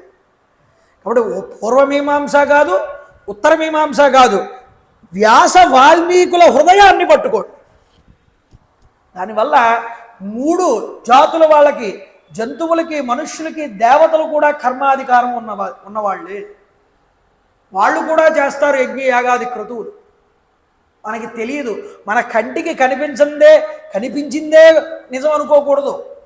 దర్శించిన వాళ్ళు ఉన్నారు, దాన్ని మనకి ప్రాచుర్యం చేసిన వాళ్ళు ఉన్నారు. నాగరికత గురించి మీకు మొన్న ఎప్పుడో చెప్పాను ఒక మాట. ఎప్పుడో అయిపోయిన నాగరికతలో వాళ్ళు సంపాదించినటువంటి పుస్తకం ఇప్పుడు మనం చదివితే అది మన కళ్ళ ముందు లేదు కాబట్టి నమ్మలేకపోయాం అనుకోవడానికి లేదురా. మన తర్వాత కూడా ఈ నాగరికత పోతే ఇప్పుడు కొత్తగా వచ్చిన మనుషులు మన నాగరికత చూసి ఇవన్నీ కూడా కట్టుకలుతులు అనుకుంటారు. అది సహజం మానవుడి యొక్క చిత్తచాంచల్యాన్ని. కాబట్టి ఇన్ని రకాలుగా ఉద్దేశ్యంతో ఓ వాలి నిన్ను సంహారం చేశానన్నాడు. ఇప్పుడు రెండో ప్రశ్న వేస్తున్నాడు వాలి. నతేస్త్వా పచితి ధర్మేనార్థే బుద్ధిరవస్థిత ఇంద్రియై కామవృత్తస్సన్ కృష్యసే మనుజేశ్వర. నీకు ధర్మమందు కానీ అర్థమందు కానీ నిర్ణయ బుద్ధి లేదు నీకు అన్నాడు రాముణ్ణి. అంటే నీకు ధర్మం అంటే సరిగ్గా తెలియదు అన్నట్లుగా మాట్లాడు. చూడండి, ఇంద్రియాలతో కోరిన కొద్దీ నడిచేలాగా నడుస్తున్నావు. నీ ఇంద్రియాలు ఏది చెప్తే అదే నిజం అనుకుంటున్నావు. దానికి శ్రీరామమూర్తి వారు సమాధానం చెప్పారండి. చూడండి, సూక్ష్మ పరమ విజ్ఞేయ సతాం ధర్మ ప్లవంగమ హృదిస్థ సర్వభూతానాం ఆత్మవేద శుభాశుభం. నాయన, సూక్ష్మమైనటువంటిది ధర్మం. ధర్మాన్ని తెలుసుకోవడం చాలా కష్టం. ఎందుకంటే సా పరా సద్గురు రూపదేశాయ మా శోభ ఏషాం తేరైవ విజ్ఞేయ. గురువుల దగ్గర శుశ్రూష చేసి గురుముఖత మనం విద్యాభ్యాసం నడిపించి గురువు ద్వారా తెలుసుకోవాలి ధర్మం అంటే ఏమిటో. గురువు చెప్పడం వల్ల తెలుస్తుంది ధర్మంలో ఉన్న సూక్ష్మం ఏమిటో. అలాంటి వారికే ధర్మ నిర్ణయం తెలుస్తుందయ్యా. సర్వభూతాల యొక్క అంతర్యామి అయినటువంటి పరమాత్మని ఎవడు గుర్తిస్తాడు అంటే ధర్మమునందు నిశితమైన బుద్ధి ఉన్నటువంటి వాడే చూస్తాడు, గుర్తిస్తాడు పరమాత్మని. అంటే అర్థం ఏమిటండి? సర్వాంతర్యామి అయినటువంటి ఈశ్వరుడైనటువంటి నేనే వాలి యొక్క ధర్మద్రోహాన్ని నిర్ణయించాను. అంటే వాలి చేసింది తప్పు అని నిర్ణయించింది ఎవడు? రామచంద్ర ప్రభువే. ఎందుకు? ధర్మాధర్మాలు తెలిసిన వాడు కాబట్టి. ఆ ధర్మం సూక్ష్మాన్ని గ్రహించిన వాడు పరమాత్మే అన్నింటినీ సాక్షిగా చూసి నిర్దిస్తాడు. నువ్వు చేసావు ఒక తప్పు, ఆ తప్పుకి నాకెవరూ శిక్ష వెయ్యలేదు అని నువ్వు అనుకుంటున్నావా? అలా అనుకోకెప్పుడు. నీలోనే ఉండి గుప్తంగా నువ్వు చేస్తున్న ప్రతి పనికి సాక్షిగా ఉన్నవాడు ఒకడు ఉన్నాడయ్యా. అతడు నిర్దేశిస్తాడు నువ్వు చేసిన దాన్ని తప్పుకి శిక్ష ఏమి ఇవ్వాలో. అలాగా ధర్మ సూక్ష్మం తెలిసిన వాడికి పరమాత్మని దర్శిస్తాడురా. ఆ పరమాత్మే ఎదుటివాడు చేసే తప్పులకి ఒప్పులకి ఫలితాలను ఇస్తాడు. అలాంటి పరమాత్మనైనటువంటి నేనే నువ్వు చేసింది తప్పుగా డిక్లేర్ చేశానని ఇండైరెక్ట్గా చెప్పాడండి రామచంద్ర ప్రభు. కాబట్టి నువ్వు తప్పు చేశాను, నేను తప్పు చేయలేదు, నువ్వు తీర్పిచ్చేసుకోకూడదు. నువ్వు తప్పు చేసావా చేయలేదా అన్నది లోపల ఉన్న అంతరాత్మకి తెలుసు. నేను చేయలేదని మొహం మీద చెప్తే సరిపోతుందా? అది ధర్మం అవుతుందా? నువ్వు చేసావా చేయలేదా అన్నది నీ అంతరాత్మకి ఎప్పుడూ తెలుస్తూనే ఉంటుంది. అందుకని అంతఃకరణ సాక్షి అని ఒకటి ఉంటుంది. అందుకని ఈ అంతఃకరణ సాక్షిగా చెప్తున్నానంటారు. ఎందుకు ఈ అంతఃకరణ సాక్షి? ఈ అంతఃకరణం అనేటటువంటిది ఎప్పుడూ నిన్ను అనుసరిస్తూనే ఉంటుంది, నిన్ను పరిశీలిస్తూనే ఉంటుంది. ఈ అంతఃకరణమే భగవంతుడు. ఈ భగవంతుడి రూపంలో ఉన్నవాడిని నేనే. నువ్వు చేసింది తప్పో రైటో నాకు తెలియకపోతే ఇంకెవరికి తెలుస్తుందిరా అన్నట్టుగా మాట్లాడాడు రాము. చూడండి, నువ్వు మాట్లాడే మాట ఎలా ఉందో తెలుసా? ఒక గుడ్డివాడు ఇంకో గుడ్డివాడిని ఆసరాగా తీసుకున్నట్ట ఇంకో రహదారి దాటడానికి. అలా ఉంది నువ్వు మాట్లాడేది. నేను ధర్మం చేయలేదని నీకు నువ్వు చెప్పుకుంటే ఎలా కుదురుతుంది? ప్రభువు చెప్పాలి నువ్వు ధర్మం చేసావా చేయలేదా అన్నది. అధార్యం చర్మమే సద్భి రోమాన్య స్థితవర్జితం. సరే పోని నన్ను చంపావే, నా చర్మం కానీ నా మాంసం కానీ నా గోళ్ళు కానీ నా రోమాలు కానీ ఏమి దేనికి ఉపయోగపడదు ఎముకలతో సహా. 5 వేళ్ళు 5 కాళ్ళు 5 వేళ్ళ ఉన్నటువంటి జంతువులు కొన్ని మాంసాలు మాత్రమే ఉపయోగపడతాయి మానవులకి. ఏమిటవి అంటే శల్య కస్మ్య శల్య కస్వా విధో గోద్ర శశకూర్మ, అంటే ముళ్ళపంది, వరాహము, ఉడుము, కుందేలు, తాబేళ్ళు, వీటికి 5 వేళ్ళు ఉంటాయి. ఈ జంతువులు మాత్రమే వేటాడి తినడానికి ఉపయోగపడతాయి. కాబట్టి నన్ను ఎందుకు కొట్టావు పక్క నుంచి? అరణ్యాల్లో మృగాల్ని వేటాడడం రాజుల ధర్మమే, కానీ నేను దేనికి ఉపయోగపడగా, మరి నన్ను ఎందుకు కొట్టావు అని అడిగితే సమాధానం చెప్తున్నా. మృగాల్ని వేటాడడం క్షత్రియుల యొక్క ధర్మం. అలాగని వేటాడేటప్పుడు తినడానికి అనువైన మృగాలనే చంపడు రాజు.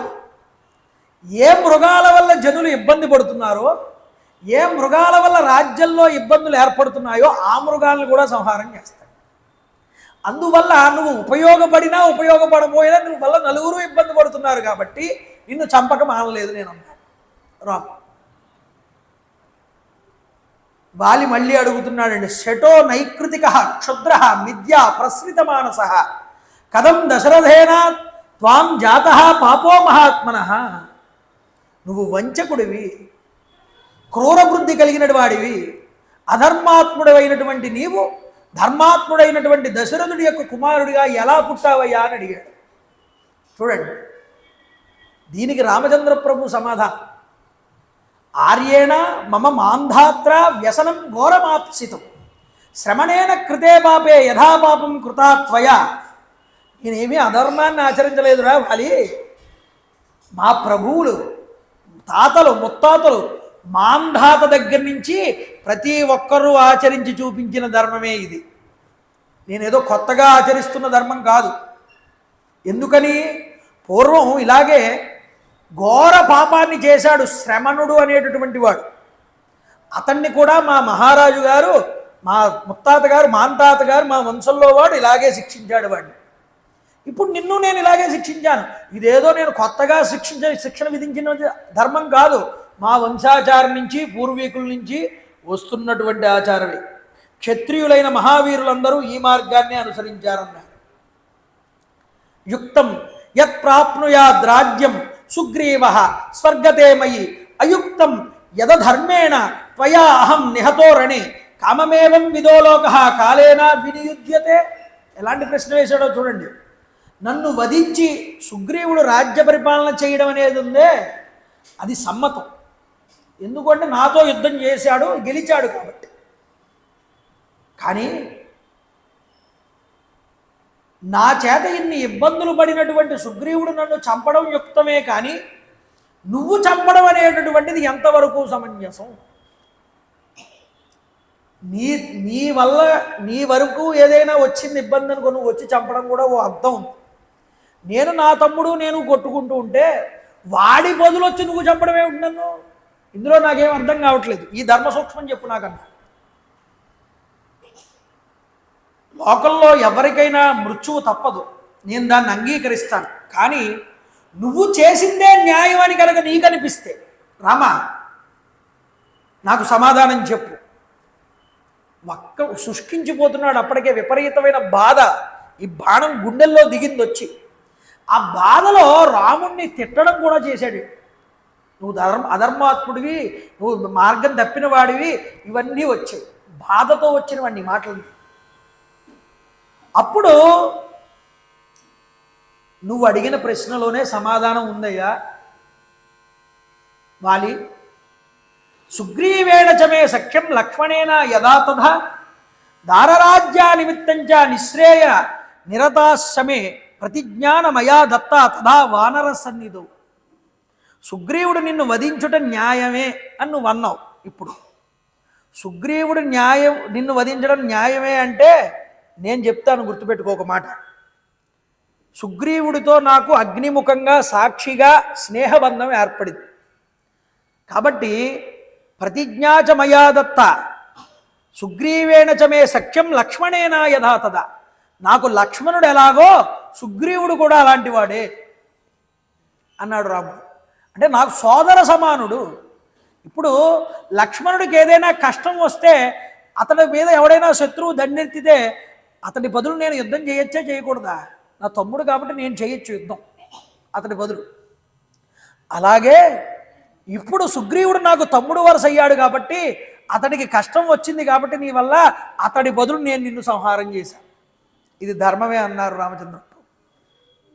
చూడండి, ఎందుకని? నేను ప్రతిజ్ఞ చేశాను సుగ్రీవుడికి నిన్ను సంహారం చేస్తాను, నా ప్రతిజ్ఞని నేను తప్పనన్నాను. ముందర చెప్పారుగా, అప్యహం జీవితం చద్యాం త్వాం వా సీతేశ లక్ష్మణం. కావాలంటే సీత నిన్నైనా విడిచిపెడతా, ఈ యొక్క లక్ష్మణుడినైనా విడిచిపెడతా, కానీ ఇచ్చిన మాటని ఎప్పుడూ కూడా తప్పనన్నారు రామచంద్ర ప్రభు. నేను మాట ఇచ్చి ఉన్నాను లక్ష్మణుడికి, ఈ యొక్క సుగ్రీవుడికి, కాబట్టి నా మాటను నేను నిలబెట్టుకున్నానన్నారు. ఇది న్యాయసమ్మతమే.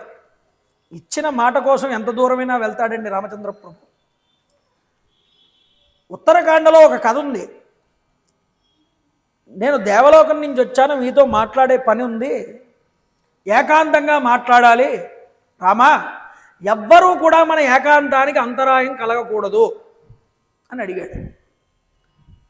రాముడు అన్నాడు లక్ష్మణుడితో, ఎవరు బయట వాళ్ళని పెడితే ఇబ్బంది అవుతుందని లక్ష్మణుడిని పిలిచి, నాయన నువ్వే ద్వారం దగ్గర ఉండు, ఎవరిని లోపలికి రానివ్వకు, ఒకవేళ లోపలికి వస్తే కాదని వాళ్ళకి శిరశ్ఛేదనం తప్పదని చెప్పాను.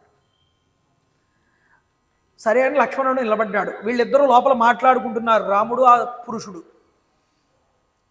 కాలపురుషుడే ఆ రూపంలో వచ్చాడు. అయ్యా మీ డ్యూటీ అయిపోయింది, మీరు ఇంక బయలుదేరాలి అని చెప్తున్నాడు రాముడితో. ఈలోపు దూర్వాస మహర్షి వారు వచ్చారు. దూర్వాస మహర్షి వారు వస్తే లక్ష్మణుడు, అయ్యా లోపల ఏకాంతంలో ఎవరితోనో మాట్లాడుతున్నారు రామచంద్ర ప్రభు, కాసేపు ఆగండి. ఆయన ముక్కోపు, నువ్వు నన్ను లోపలికి పోనిస్తావా లేకపోతే నీ రాముడిని శపించమంటావా? నా వల్ల రాముడు శపించబడ్డం ఎందుకు, రాజ్యం శపించబడ్డం ఎందుకని, కావాలంటే నేనే శిక్ష అనుభవిస్తానని లక్ష్మణుడు లోపలికి పంపించాడు. రామచంద్ర ప్రభు లోపలికి వెళ్ళిన తర్వాత మాట్లాడారు, పంపించేశారు. ఇప్పుడు సమావేశం పెట్టాడు రాముడు. నా మాటని ధిక్కరించాడు లక్ష్మణుడు, లోపలికి పంపించాడు దూర్వాస మహర్షి వారిని. అతన్ని శిరశ్ఛేదనం చేస్తా అన్నాను, ఏం చెయ్యాలి చెప్పండి అని మహర్షులందరినీ అడిగితే, దేశ బహిష్కారం కూడా చేయొచ్చయ్యా, దానికి బదులుగా అది శిరశ్ఛేదనంతో సమానమే అన్నారు. అప్పుడు లక్ష్మణుడిని దేశ బహిష్కారం చేయించి ఆయన సరయూ నదిలో కలవడానికి వెళ్ళిపోయాడు. అంటే ఇచ్చిన మాటకి తమ్ముణ్ణైనా విడిచిపెట్టుకోవడానికి సిద్ధపడ్డాడు ఆయన. అందువల్ల ఇచ్చిన మాట ప్రతిజ్ఞకి అంతలా నిలబడతాడు రాముడు. కాబట్టి చూడండి, అసలు రాజు చేత ఎవడైనా తప్పు చేస్తే రాజు చేతిలో దండన కనుక విధించబడితే వాడి పాపం పోగొట్టుకున్నవాడితోనే సమానండి. ఇది ధర్మశాస్త్రం చెప్పింది.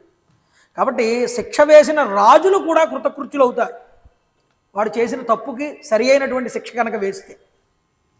వాలి, నాకు నీ యందు ద్వేషభావం కానీ కోపం కానీ లేవయ్యా, నాకు కావలసింది ధర్మం, రాజులకు ఎప్పుడూ ధర్మమే ముఖ్యమన్నా, నువ్వు ధర్మాన్ని గుర్తించకుండా వ్యర్థంగా నన్ను ఇష్టం వచ్చినట్లు దూషిస్తున్నావు ఇందాక నుంచి, నీలో ఉన్న శోకాన్ని విడిచిపెట్టన్నారు రామచంద్ర.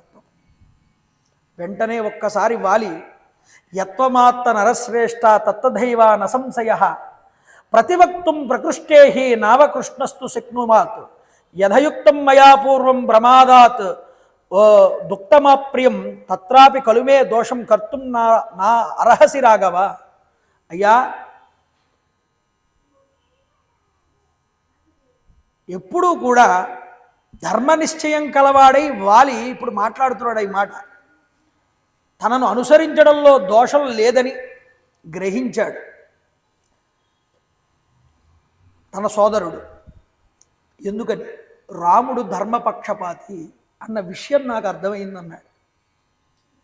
అయ్యా రామ, నేనిప్పుడు చెప్తున్నాను, నువ్వు నన్ను సంహరించడంలో ఎటువంటి దోషము లేదు, నాదే తప్పంతా అని ఒప్పుకున్నాడండి వాలి. వాలే ఒప్పుకున్నాడు, వాల్మీకి రాశాడు ఒప్పుకున్నాడని. ఇక మీకు అనుమానం నాకు అనుమానం ఎందుకండి? ప్రతిదానికి రాముడు సమాధానం చెప్పాడు. రాముడి మనస్తత్వం అర్థమైతే రామాయణం చక్కగా విశదమవుతుంది. రాముడు చెట్టుజాటు నుంచి చంపచ్చా అండి, ఎవడో ఏదో వాగాడని వాడి మాట పట్టుకుని మనం తగుదునమ్మా అని వెనకాల వెళ్ళకూడదండి. వాడు చెప్పిన దాంట్లో ఎంతవరకు నిజం ఉన్నదని గురువుల ద్వారా తెలుసుకోవాలి. ప్రతివాడు వేలు పెట్టి చూపించేవాడే. గురుముఖత రావాలి, తెలియాలి విషయం. రాముడు ఎంత ధర్మాత్ముడో అప్పుడు మనకు తెలుస్తుంది. అర్థమవుతుందండి? కాబట్టి దోసిలి కట్టి ప్రార్థించాట. ఏదో ప్రమాద బుద్ధితో చిత్త చాంచల్యం చేత ఈ దెబ్బ భరించలేక నొప్పిని, రామా ఏవేవో దూషణాలు చేశాను, నన్ను క్షమించు, ధర్మద్రోహినైనటువంటి నన్ను శిక్షించు, అనుగ్రహించావయ్యా నన్నిన్నాళ్ళకి, నిన్నొక్కటే కోరుతున్నానన్నాడు. ఏమిటది? యాతే నరపతే వృత్తి భరతే లక్ష్మణేచయ సుగ్రీవేచ అంగదే రాజన్ తాం త్వాం త్వమాధాతుమర్హసి. భరతుడి యందు లక్ష్మణుడి యందు నువ్వు ఎలాంటి ప్రేమని కనబరిచావో సుగ్రీవుడి యందు, అదే ప్రేమని నా కొడుకు అయినటువంటి అంగదుడి మీద కూడా చూపించవయ్యా, ఇదే నిన్ను ప్రార్థన చేస్తున్నాను అని నమస్కారం చేశాడు. రామచంద్ర, నీ చేత నేను వధించబడి విముక్తుణ్ణి కావాలనే కోరికతోనే నేను ఇక్కడికి వచ్చానయ్యా. ఇప్పుడు నిజం, అసలు నిజం బయటపెట్టాడు చూడండి. తత్తోహం వదమా కాంక్షన్ వార్యమాణోపి తారయ సుగ్రీవేణ సాభ్రాత్ర ద్వంద్వ యుద్ధాముపాగత. తార నన్ను చాలా ఆప్ చేసింది వెళ్ళేటప్పుడు. వెళ్ళొద్దు, ఆగిపో, వద్దు, రాముడు చాలా బలవంతుడు, బలవంతుడిని వెనకాల పెట్టుకున్నాడు సుగ్రీవుడు అని. కానీ నాకు తెలుసు నువ్వు దైవస్వరూపమని, నీ చేతిలో నా శరీరాన్ని అనాయాసంగా విడిచిపెట్టేద్దామని వచ్చానయ్యా రామ. రామమూర్తి వాలిని కరుణామృత కటాక్షాలతో వీక్షించారుట, అభయం ఇచ్చారుటండి. యథా త్వయ్యాంగదో నిత్యం వర్తతే వానరేశ్వర తథా వర్తతే సుగ్రీవే మయి చాపి నశంశయ. అంగదుడు నీ దగ్గర ఎలా పెరిగాడో, ఎలా ఉండేవాడో, సుగ్రీవుడి యొక్క పరిపాలనలో కూడా, ఆలనా పాలనలో కూడా అలాగే ఉంటాడు.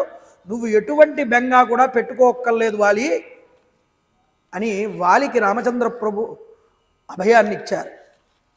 చూడండి, వానరోత్తమ, నీ హృదయమునందు నాటుకొని ఉన్నటువంటి ఈ శోకాన్ని, అజ్ఞానాన్ని, భయాన్ని విడిచిపెట్టు. నువ్వు ప్రారబ్ధ కర్మలను అనుభవించక తప్పదు, దాన్ని అతిక్రమించడం కూడా సాధ్యం కాదు. అంగదుడు ఇంతవరకు నీ నుండి పొందిన ప్రేమానురాగాలన్నింటినీ కూడా ఇక మీదట కూడా పొందగలడు. అటు ప్రారబ్ధం ఎవడైనా అనుభవించక తప్పదు సమయం వచ్చేటప్పటికి, గుర్తుపెట్టుకోండి అని చెప్తున్నాడు రాముడు. కాబట్టి ఎప్పుడైతే ఈ మాటలు చెప్పాడో నమస్కారం చేసి, ఇప్పుడు కలిగిందండి పరేంగిత జ్ఞానం వీడికి, వాలికి. శరాభితప్తేన నిచేతసామయ ప్రదూషితస్త్వం యదజానతా ప్రభో ఇదం మహేంద్రోపమ భీమ విక్రమ ప్రసాదితస్త్వం క్షమమే నరేశ్వర. ప్రభు నమస్కారం చేశాడు రామచంద్ర ప్రభువుకి. నీ బాణపు దెబ్బకి తెలివి తప్పిన నేను అజ్ఞానం చేత నిన్ను తీవ్రంగా నిందించాను స్వామి. నువ్వు మహేంద్రుడి వంటి బలశాలివి, శత్రు భయంకరమైనటువంటి పరాక్రమం కలిగిన వాడివి, ప్రసన్నుడవైన అపచారాన్ని మన్నించమని కోరుకుంటున్నానన్నాడు. రాముడి యొక్క బాణహాతికి ప్రాణాలు అన్నుబట్టి ఉన్నాడు, స్పృహ కోల్పోయాట, ఆ భూమి మీద నిద్రిస్తున్నాడా అన్నట్లుగా పడిపోయాడు వాలి. ఈ విషయం తారకి తెలిసింది. వెళ్ళి తారకి చెప్పారు. ఒక్క ఉదుటుల పరిగెత్తుకుంటూ వచ్చిందండి, కక్షలు దాటుకుంటూ ఆ కొండ గుహల్లో నుంచి కుమారుడైనటువంటి అంగదుడితో కలిసి వస్తున్నది. అంగదుడి యొక్క స్నేహితులు, మిగతా భటులు వీళ్ళందరూ కూడా పరుగులు తీస్తున్నారు అటు ఇటు రాముడి యొక్క పరాక్రమాన్ని చూసి. వాళ్ళందరితో కూడా అంటోంది, ఓ వానరులారా, రాజసింహస్య యస్య యూయం పునరస్సర తం వివహాయ సుసంతృప్తాః కస్మాద్ ద వద దుర్గతాః. మహారాజైనటువంటి వాలికి మీరందరూ విధేయులు కదా, ఆ స్వామిని విడిచిపెట్టి దిక్కులేని వాళ్ళలాగా మీరందరూ ఎందుకయ్యా పరుగులు తీస్తున్నారు? రాజ్య లోభం చేత సుగ్రీవుడు ఈరోజు మన మీద పన్నినటువంటి పన్నాగం ఇది. రాముడి చేత దూరం నుండే పడగొట్టబడి తీవ్రమైన ప్రాణాలు ప్రయోగింపజేసి వాళ్ళ అన్నగారిని దెబ్బతీశాడు ఈరోజు సుగ్రీవుడు. కాబట్టి మీరు భయపడద్దు, యుక్తియుక్తంగా ఆలోచించండి అని చెప్పింది. వానరులందరూ అంటున్నారట వెంటనే తారకేసి, అమ్మా, మృత్యువు శ్రీరాముడి రూపంలో వచ్చి మన ప్రభువుని కబళించేసింది ఈరోజు. కాబట్టి మేము వెంటనే ముందు మన కిష్కింధ రాజ్యాన్ని రక్షించుకోవాలి. మేము ద్వారం దగ్గరికి వెళ్ళి నిలబడతాం. ఈలోపు మనకి అంగదుడు రాజ్య పట్టాభిషిక్తుడిని చేస్తే ఆ తరువాత జరగాల్సిన విషయాల్ని మేము చూస్తాం. రాజు లేనటువంటి రాజ్యంలో ఎవరు ఉండరమ్మా. ఒకవేళ అంగదుడు కనుక రాజు కాకపోయినా, ఇంకా ఈ రాజ్యానికి రాజు కనుక లేకపోయినా, మేము ఈ ప్రదేశంలో ఉండడం అనేటటువంటిది జరగదు. ఈ కిష్కింధని మేము విడిచిపెట్టి వెళ్ళిపోతామన్నారు వాళ్ళందరూ. దీనురాలై విలపించిందండి తార. ఎందుకని అంటే, ఇప్పుడు తన కొడుకుని రాజుని చెయ్యండి అని అంటున్నారు మిగతా వానరులందరూ కూడా అక్కడ. అప్పుడు ఆవిడన్నది, వానరులారా, నా భర్త మృతి చెందిన తరువాత, చనిపోయిన తరువాత నాకు పుత్రుడితో పనేమిటయ్యా? ఇంకా రాజ్యం ఎందుకు, ఈ జీవితం ఎందుకు? ఈ ఇచ్ఛ, ఈ కోరికలన్నీ నాకు నశించాయి. రాముడి యొక్క బాణపు దెబ్బకు నా యొక్క స్వామి, నా ప్రభువు వాలి నేల కూలాడు. ఆ మహాత్ముడి పాదాలే నాకు శరణు అని పరిగెత్తుకుంటూ వాలి ఉన్న ప్రదేశానికి వెళ్ళింది. భూమి మీద పడుకుని ఉన్నాడు ప్రభు. చూసింది దూరం నుంచి కూడా. పరిగెత్తుకుంటూ వచ్చి పడిపోయి ఉన్న భర్తని తలని తన ఒళ్ళో పెట్టుకుని కౌగిలించుకుందిట. రణే దారుణ విక్రాంత ప్రవీర ప్లవతాంబర కిం దీనం ఆపురో భాగాం అద్యత్వాం నాభిభాషసే. ఓ మహావీర, నువ్వు రణంలో తిరుగులేని పరాక్రమం కలిగిన వాడివి కదా, వానరులందరిలో ప్రముఖుడివి కదా, నిరాపరాధినైనటువంటి నన్ను ఒక్కదాన్ని ఇక్కడ విడిచిపెట్టేసి నువ్వు ఒక్కడివి ఎక్కడికి వెళ్ళిపోయావయ్యా అని అడుగుతోంది, ప్రశ్నిస్తోంది. ప్రభు లే, మేలైనటువంటి శయ్య మీద, హంసమాలికా తూలికల మీద నిద్రించేటటువంటి నువ్వు ఈరోజు భూకాంతనే శయ్యగా చేసుకుని నిద్రిస్తున్నావే, నేను అంత కానిదాన్ని అయిపోయానా నీకు? నీ కాంత కన్నా భూకాంతే నీకు అంత ఇష్టమా? ఈరోజు భూదేవతని ఇంతలా కౌగిలించుకుని నిద్రిస్తున్నావు భూమి మీద. ఏమయ్యా వనరేంద్ర, సుగ్రీవుని భార్యని తీసుకొచ్చి పెట్టుకున్నావు ఇంట్లో, అపహరించి అతన్ని కిష్కింధ నుండి వెళ్ళగొట్టావు. దాని ఫలితాన్ని ఇప్పుడు అనుభవిస్తున్నావు రాజా. నిజంగా నీ మేలు నేను ఎప్పుడూ కోరుకునేదాన్ని. అందువల్ల నీ శ్రేయస్సు కోరి, నీ మంచి కోరి ఎన్నో మంచి మాటలు చెప్పాను వినమని. నువ్వు విన్నావా? వినలేదు. అజ్ఞానం చేత వాటన్నింటినీ పెడచె వినపెట్టావు. ఈరోజు ఏమైంది? కాలో నిస్సంశయో నూనం జీవితాంతకరస్తవ. కాలం అనేటటువంటి కాలపురుషుడు ఈరోజు తన దగ్గరికి చేర్చుకున్నాడు నిన్ను. శరీరాన్ని విడిచిపెట్టేశావు. ఎంతటి వారికైనా సరే వశం కానటువంటి నువ్వు కూడా కాలపురుషుడికి వశం అయిపోయావయ్యా ఈరోజు. మహారాజా, సుగ్రీవుడు నిన్ను లొంగుకునేటట్లు, కాలానికి లొంగేటట్లు చేశాడు. ఇంతకు ముందు ఎన్నడూ నేను దుఃఖాన్ని కానీ దైన్యాన్ని కానీ ఎరిగిన దాన్ని కాదు. ఇప్పుడు ఎలా అయిపోయిందో చూడు నా పరిస్థితి. వైధవ్యం శోక సంతాపం కృపణం కృపణాసతి. ఈరోజు వైధవ్యాన్ని పొందాను, శోక సంతప్తురాలనయ్యాను, దైన్యంతో దిక్కులేని దానిలాగా జీవించవలసి వస్తుంది. అలాంటి పరిస్థితిని నాకు తీసుకొచ్చి పెట్టావు నువ్వు రాజా. లాలితాశ్చ అంగదో వీర సుకుమార సుకోచిత. అంగదుడు సుఖాల్లో పుట్టి పెరిగాడు, మన కుమారుడు. అతడు గారాభంగా పెరిగాడు నీయందు నాయందు కూడా. ఈరోజు నేటి నుంచి తన పినతండ్రి తిట్టేటటువంటి తిట్లతోనూ అతడి యొక్క కాళ్ళ కింద బ్రతకాల్సిన పరిస్థితి నీ కొడుక్కి నాకు దాపురించింది. కురుష్వ పితరం పుత్ర సుదృష్టం ధర్మవత్సలం. నేను చెప్పినట్లు నువ్వు ధర్మంగా నీ తమ్ముడిని దగ్గరికి తీసుకుని ఉంటే ఈ కష్టాలు మేము అనుభవించకపోయేవాళ్ళం కదయ్యా.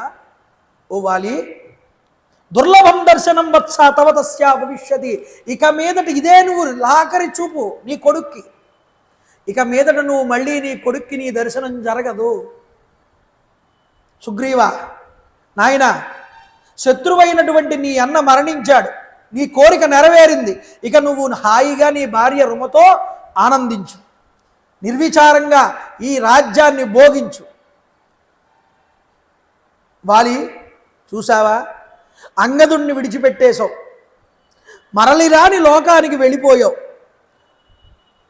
పుత్రుడంటే నీకు ప్రాణ సమానం కదయ్యా, ఈ కుమారుణ్ణి విడిచిపెట్టేసి నీకు ఎలా వెళ్ళిపోవాలని అనిపిస్తోంది. నాథా, నన్ను అంగదుణ్ణి ఇక్కడే విడిచిపెట్టి ఇతర లోకాలకి దీర్ఘ ప్రయాణానికి బయలుదేరావా ఈరోజు నువ్వు? నేనేమైనా నీకు ఎప్పుడైనా అప్రియాన్ని చేశానా? ఇష్టం లేకుండా ప్రవర్తించానా? వానర ప్రభో, నా అజ్ఞాన కారణం చేత నా వల్ల నీకు ఏ కొంచెమైనా ఇబ్బంది కలిగిందా? ఎప్పుడైనా చెప్పు పోని. నిన్ను అనుసరిస్తూ బ్రతికాను, నీ పాదాలని శిరసు వంచి తాటిల్లాను ఎప్పుడూ కూడా.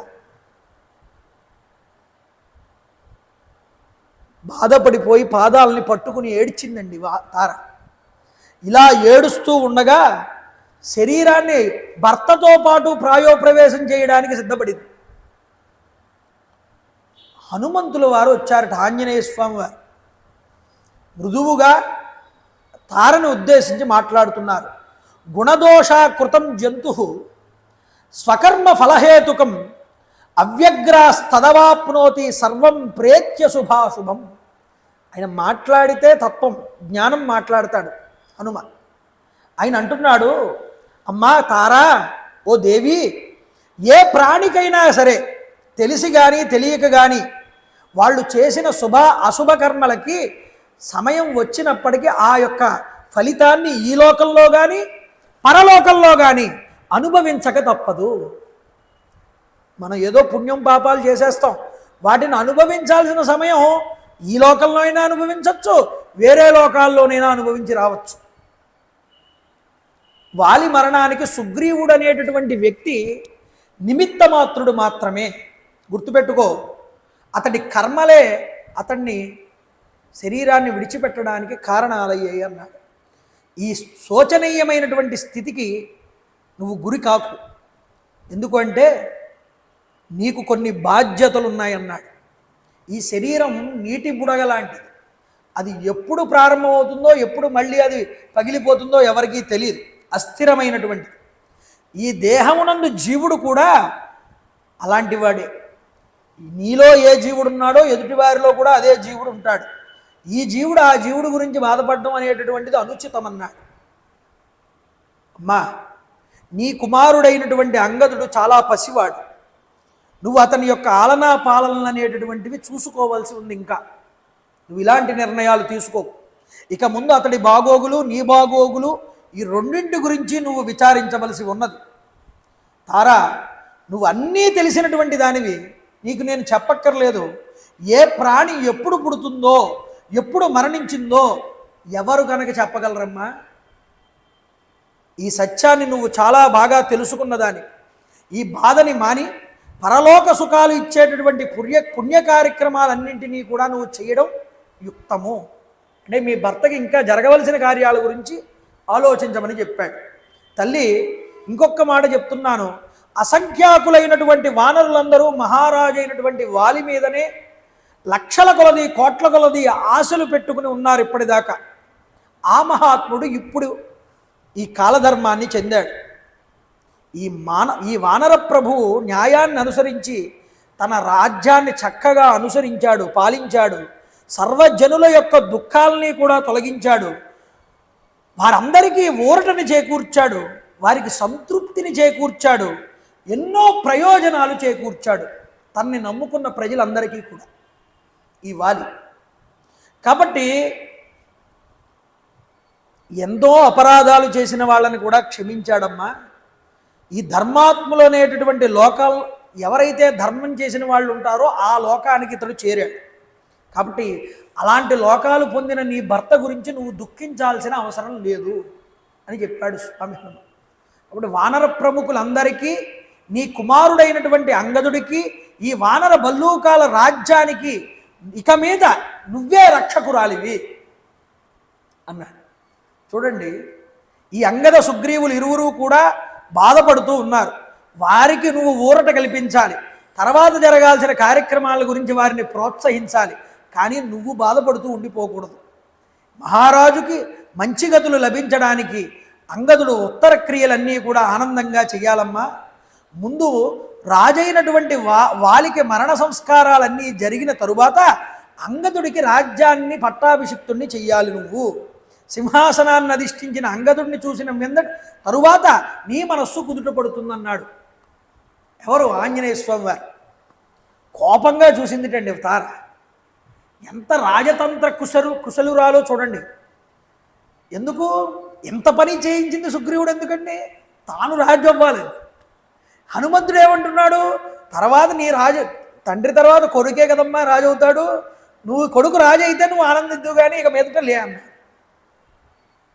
చెప్పడానికి నువ్వెవరు అన్నట్టుగా చూసింది హనుమంతుల వారి కేసు తార. చూడండి, వెంటనే ఒక మాట అంటుంది, తస్య వచనం శ్రుత్వా భర్తృః వ్యసన పీడిత అబ్రవీ దత్తురం తారా హనుమాన్ అవతస్థితం. హనుమ కేసు కొంచెం కోపంగా చూసి, ఏమయ్యా హనుమ, ఒక త్రాసు తీసుకొచ్చి ఈ త్రాసులో అంగద ప్రతిరూపాణం పుత్రాణం ఏకతశతం, నా కొడుకు అంగదుడు లాంటి వాళ్ళని 100 మంది కొడుకులను తీసుకొచ్చి పెట్టు. మరో త్రాసులో నా భర్తని తీసుకొచ్చి పెట్టు. నువ్వు ఈ 100 మంది కుమారుల్ని రక్షణలో ఉంటావా, లేదా నీ చనిపోయిన భర్తతో పాటు నువ్వు వెళ్ళిపోతావా అని నువ్వు నన్ను అడిగితే ప్రశ్న, నేను ఆనందంగా హాయిగా నా భర్తతో కలిసి వెళ్ళిపోతాను. నాకు కొడుకుతో సుఖం లేదు, కొడుకుకు వచ్చే రాజ్యం మీద ఆశ లేదు. ఇప్పుడు కొడుకు యొక్క రక్షణ బాధ్యతని పూనవలసిన వాడు, చేయవలసిన వాడు సుగ్రీవుడే అంది. ఇది రాజతంత్రం అండి. అంటే అర్థం ఏమిటి? రాముడు ఎదురుకుండా ఇక్కడ ఒక మాటను విడిచిపెట్టింది తార. తన కొడుకు రక్షణ బాధ్యతని సుగ్రీవుడు చూసుకోవాలి. ప్రభువుల యొక్క చిత్తములు చాలా విరుద్ధాలండి, చిత్తచాంచల్యాన్ని పొందుతాయి.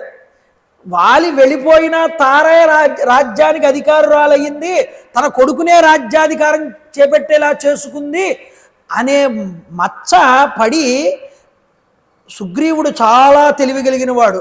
రాజతంత్రంతో మమ్మల్ని చంపించేస్తాడు, అంగదుడిని కానీ నన్ను కానీ. కాబట్టి ఆ మాట ఉద్దేశం పైకి రానివ్వకుండానే చక్కగా మాట్లాడుతోంది. ఇది పరేంగిత జ్ఞానం అంటే. తార ఏమంటుందో చూడండి, భక్తతో నేను సహగమనం చేయడానికే నాకు చాలా ఇష్టమయ్యా, ఈ వానర రాజ్యం మీద నాకు ఎటువంటి అధికారము లేదు, అంగదుడి పట్టాభిషిక్తుణ్ణి చేయడం అనేటటువంటిది కూడా నా చేతిలో పని కాదు. అతడి పినతండ్రి అయినటువంటి సుగ్రీవుడే సమస్త కార్యాలు నిర్వహించడంలో సమర్థుడు. భారం అంతా సుగ్రీవుడి మీద పెట్టింది. ఎందుకు? దొంగ చేతికే తాళాలు ఇవ్వడం లాంటిది. ఎందుకంటే దొంగ చేతికే తాళాలు ఇస్తే వాడు దొంగతనం చేయలేడు, ఎందుకంటే ఒకవేళ చేస్తే వాడే దొంగని తెలుస్తుంది. అందువల్ల రాజ్యభారం అంతా సుగ్రీవుడి చేతిలో ఇస్తే సుగ్రీవుడే తర్వాత అంగదుడికి రాజ్య పట్టాభిషేకం చేస్తాడు యవరాజ్యం కింద. ఎందుకు? సుగ్రీవుడికి సంతానం లేదు కాబట్టి. ఈ ఐడియాలజీ కలిగిందండి తార. కాబట్టి ఈ అధికారం అంతా సుగ్రీవుడిదే, సమస్త కార్యాలు నిర్వహించడంలో అతడు సమర్థుడు. అందుకే అంగదుడికి దగ్గరైనటువంటి వాడు, దగ్గరికి తీసుకోదగినటువంటి వాడు. నాకంటే సుగ్రీవుడే అంగదుడి యోగక్షేమాల్ని చక్కగా చూసుకోగలడు. ఓ హనుమ, నువ్వు వానరుల్లో ప్రముఖుడివి, అంగదుడి గురించి నువ్వు చెప్పినటువంటి ఈ ఆలోచన సరికాదని చెప్పింది. సుగ్రీవుడు అంగదుడికి తండ్రి అంతటి వాడు. ఈ సందర్భంలో తల్లినైనటువంటి నాకంటే సుగ్రీవుడే అంగదుడికి శ్రేయస్సుని ఇవ్వగలడని నేను అనుకుంటున్నానన్నది. ఓ హనుమ, వానర ప్రభువైన వాలి నాకు ప్రాణనాథుడు. ఈ లోకంలో కానీ పరలోకంలో కానీ నా స్వామిని ఆశ్రయించడమే నాకు యుక్తం. రణరంగంలో వీరుడితో పోరాడుతూ హతుడైన ఈ ప్రభువు వీరస్వర్గాన్ని పొందాడు. ఈయన్ని అనుసరిస్తూ నేను కూడా ఆయన లోకాన్నే పొందుతాను అని బుద్ధిని మార్చుకోలేదండి. ఈలోపు ఆ స్పృహ కోల్పోయినటువంటి వాలి కొద్దిగా కళ్ళు తెరిచాట. కళ్ళు తెరవగానే ఎదురుగుండా సుగ్రీవుడు కనిపించాడు. సుగ్రీవుడిని దగ్గరికి పిలిచాడు వాలి. అంటున్నాడు, సుగ్రీవ దోషేణ నమాం గంతుమర్హసి కిల్బిషాత్ కృష్యమాణం భవిష్యేణ బుద్ధి మోహేణ మాం బలాత్. సోదరా, నా భార్యని నా వశమందుంచుకుని నీ భార్యని నా వశంలో ఉంచుకుని నిన్ను కిష్కింద నుంచి నేను వెళ్ళగొట్టేశాను. అలా వెళ్ళగొట్టానని నన్ను దోషిగా చూడకయ్యా సుగ్రీవ. ఎందుకో తెలుసా, ఇలా జరగాలి అని నీకు నాకు విధి నీ నుదుటి మీద నా నుదుటి మీద రాసేశాడు. ఎప్పటికీ మన ఇద్దరం కలిసి ఉండాలి అని మన యొక్క జీవితంలో లేదు, విధి అలా రాయలేదు. మన ఇద్దరం ఎప్పుడూ కొట్టుకుంటూనే ఉన్నాం, విడిపోయే ఉన్నాం. ఆ అదృష్టం మనకి లేదు సోదరా. చనిపోయిన తర్వాత తెలిసిందండి మరి. ఉన్నంతకాలం ఆ బుద్ధి తెచ్చుకుని ఉంటే ఇంత ప్రమాదం రాకపోదును కదా. విధి నీ నుదుటి మీద నా నుదుటి మీద మన ఇద్దరం కలిసి ఉండాలని రాయలేదురా. అందుకనే బాధపడతాడండి సుగ్రీవుడు బాధపడతాడు, విభీషణుడు బాధపడతాడు. 14 సంవత్సరాల వనవాసం పూర్తయిపోయిన తర్వాత పుష్పక విమానం మీద దిగితే నందిగ్రామంలో భరతుల వారు పాదాల మీద పడిపోతే వెక్కి వెక్కి ఏడుస్తారండి నలుగురు అన్నదమ్ములు కలిసి కౌగిలించుకుని. మా అన్న కూడా మాతో ఇలా ఉంటే మేము కూడా ఇలా ఆనందంగా ఉండేవాళ్ళం కదా అని ఇద్దరూ బాధపడతారు, సుగ్రీవుడు కూడా విభీషణుడు కూడా. అందుకనే సోదరుల యొక్క ప్రేమ దేశే దేశే కలత్రాణి దేశే దేశే చ బాంధవ తంతు దేశం నపశ్యామి యత్ర భ్రాతా సహోదర. ఒక తల్లికి పుట్టిన ఈ రిలేషన్, ఈ రక్తబంధం, ఈ పేగుబంధం ఈ జన్మకే, మళ్ళీ జన్మలో నువ్వేమవుతావో ఎవరికీ తెలియదు.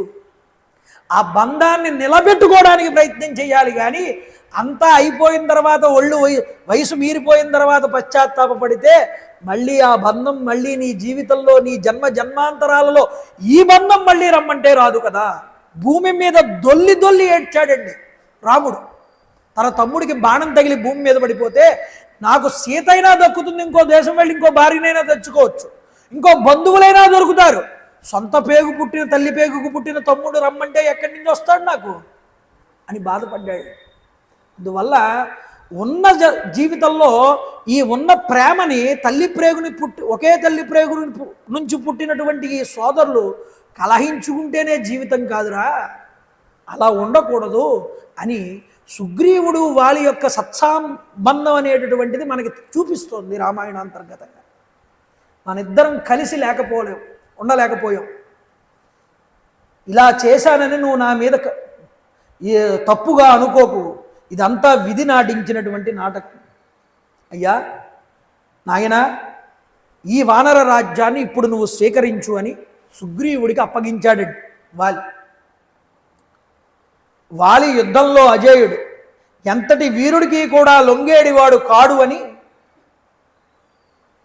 ఈ కీర్తి ఉన్నదే, ఈ కిరీటం ఈ రోజుతో అది అంతరించిపోయింది. తమ్ముడా, ఇదిగో ఈ అంగద కుమారుణ్ణి చూడు, నా కుమారుణ్ణి, నాకు ప్రాణాల కన్యా మిన్నయినటువంటి వాడు, సుఖాలలో పుట్టి పెరిగాడు, మాయామర్మాలు తెలియనటువంటి వాడు, పసివాడు, బుద్ధిమంతుడు, హాయిగా జీవించవలసిన వాడు కనుక నీ సొంత కుమారుడిగా ఈ యొక్క అంగదుణ్ణి చూసుకో, నాకు మాట ఇవ్వి. తండ్రి లేనటువంటి ఈ చిన్నారికి ఏ లోపం రానివ్వకుండా చూసుకోవలసిన బాధ్యత నీకుంది సుగ్రీవా. నాయన, నా ధర్మపత్ని అయినటువంటి ఈ తార సుషేనుడి యొక్క కూతురు అయోనిజ, ఈమె ఎంతో సూక్ష్మబుద్ధి కలిగినటువంటిది, అర్థశాస్త్రము విశ్లేషణ చేయగలిగినటువంటిది, రాజతంత్రం బాగా తెలిసినటువంటిది. ఏ పనైనా చేసేటప్పుడు ఈవిడ సలహా తీసుకుని చెయ్యి, ఈవిడ సలహాని కాదనబోకు, నేను అలా కాదనే ఈ పరిస్థితిని తెచ్చుకున్నాను అని చెప్తున్నాడు తమ్ముడికి. తమ్ముడా, శ్రీరాముడి కార్యాన్ని ఎట్టి సంకోచము లేకుండా చేసి పెట్టు. ఒకవేళ ఆయన యొక్క కార్యములో నువ్వు కృతకృత్యుడివి కాకపోతే, బద్దకిస్తే, ఒకవేళ దాన్ని విడిచిపెడితే ఆయన కోపానికి గురవ్వాల్సి వస్తుంది. అప్పుడు నాకు పట్టిన గతే నీకు కూడా పడుతుంది. రాముడి విషయంలో జాగ్రత్త సుమా అని జాగ్రత్త చెప్పాడు. కాబట్టి ఇదిగో నా శరీరం ఇంకా వెళ్ళిపోతోంది, ఉండట్లేదు. ఇప్పుడు ఆ శరీరం ప్రాణాలు పోకముందే ఇంద్రుడు ఇచ్చినటువంటి ఈ మాలని నువ్వు వేసుకో అని ఆయన మెడలో ఉన్న బంగారపు కమలముల మాలని తీసి ఆ యొక్క ఆ సుగ్రీవుడి మెడలో వేశాడు. పుత్రవాత్సల్యం చేత చెప్తున్నాడు అంగదుడి వైపు చూసి, నాయనా అంగదా, నా మరణానంతరం నీ పినతండ్రి అయినటువంటి సుగ్రీవుడు చెప్పినట్లుగా నడుచుకో.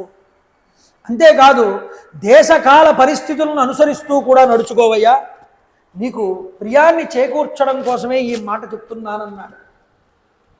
ఏదో సుఖం వచ్చినప్పుడు పొంగిపోవడం, బాధ కలిగినప్పుడు కృంగిపోవడం లాంటివి సుఖదుఖాలనేటి వాటికి లోనవ్వకు, అన్నింటినీ సమానంగా చూడమని చెప్పాడు అంగదుడికి.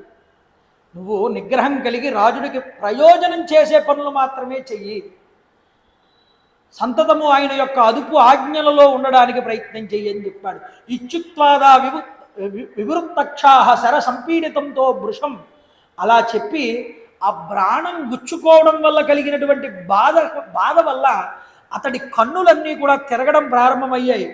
ప్రాణాలు భయంకరమైనటువంటి అతని లోపల కోరలు దంతాలన్నీ బయటికి వచ్చేసాయిట. ప్రాణాలు ఆకాశంలో కలిసిపోయాయి పంచభూతముల యందు అంటున్నాడు వాల్మీకి. వెంటనే వానర ప్రముఖులందరూ గొగ్గోలు పెట్టారట. ఈ యొక్క వానరుడు చనిపోయాడనేటటువంటి బాధ చేత ప్రభువు చనిపోయాడని. అయ్యయ్యయ్యో, మహానుభావుడే, దీర్ఘ బాహువులు కలిగినటువంటి వాడే, మహాత్ముడే, ఒకానొకప్పుడు గోలభుడు అనేటటువంటి రాక్షసుడు విజృంభించి దండెత్తితే ఈ కిష్కింద నగరం మీద 15 రోజుల పాటు నిద్రాహారాలు లేకుండా అతడితో యుద్ధం చేసి ఈ కిష్కింద నగరాన్ని అంతటినీ కాపాడాడు. ఈ గోలభుడు అనేటటువంటి రాక్షసుని సంహారం చేశాడు ఈ వాలి.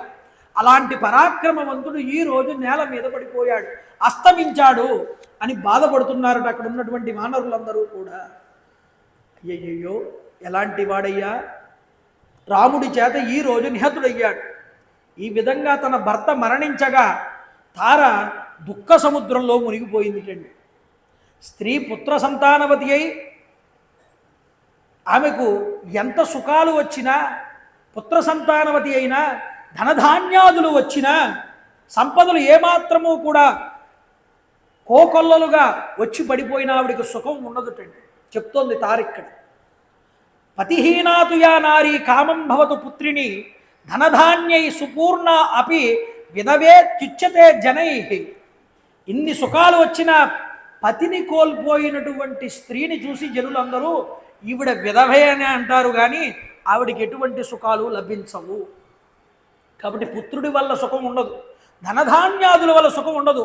పాతివ్రత్య ధర్మం అవలంబించేటటువంటి స్త్రీకి భర్త వల్లే సుఖం కలుగుతుంది అన్నిట్లకన్నా కూడా. అందుకని ఈరోజు అటువంటి నాదుణ్ణి నేను కోల్పోయాను. నువ్వు ప్రాణాలు కోల్పోయినటువంటి తర్వాత నీ మీద మమకారంతో నేను నిన్ను కౌగిలించుకోవడానికై తహతహలాడుతున్నాను. ప్రభో, నీ గుండె మీద నాటుకున్నటువంటి ఈ బాణం నాకు అడ్డు వస్తోంది నిన్ను కౌగిలించుకోవడానికి అని ఏడుస్తోంది. వాలి యొక్క శరీరంలో గుచ్చుకున్న ఆ శరాన్ని అప్పుడు సుగ్రీవుడి సేనాపతి అయినటువంటి నీలుడు వెళ్ళి లాగాటాడు. లాగగానే రక్తం ఏరులై బయటికి ప్రవహించింది. ఆ సుగ్రీవుడిని గట్టిగా ఆలింగనం చేసుకుని ఏడుస్తూ ఉంటే రామచంద్ర ప్రభు వచ్చి నిలబడ్డారు అక్కడ. బాధతో రాముడి కేసి అలా పైకి ఎత్తి రాముడి ముఖాన్ని చూసిందండి. అప్పుడే చూడడం తార రాముడి ముఖాన్ని. నిజానికి దూషిద్దామనుకునిందిట చూడగానే, కానీ పుంసాం మోహన రూపాయ, ఆయన రూపాన్ని చూడగానే చూడండి తేజస్సాలి అయినటువంటి వాడు రామచంద్ర ప్రభు.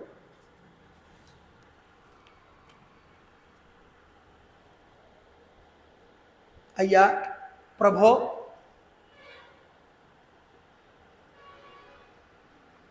ఇంతకాలానికి నీ దర్శనమ భాగ్యం అనేటటువంటిది నాకు కలిగింది. నా భర్తతో పాటు నన్ను కూడా ఆయనతో పంపించేయి అన్నది. ఎందుకని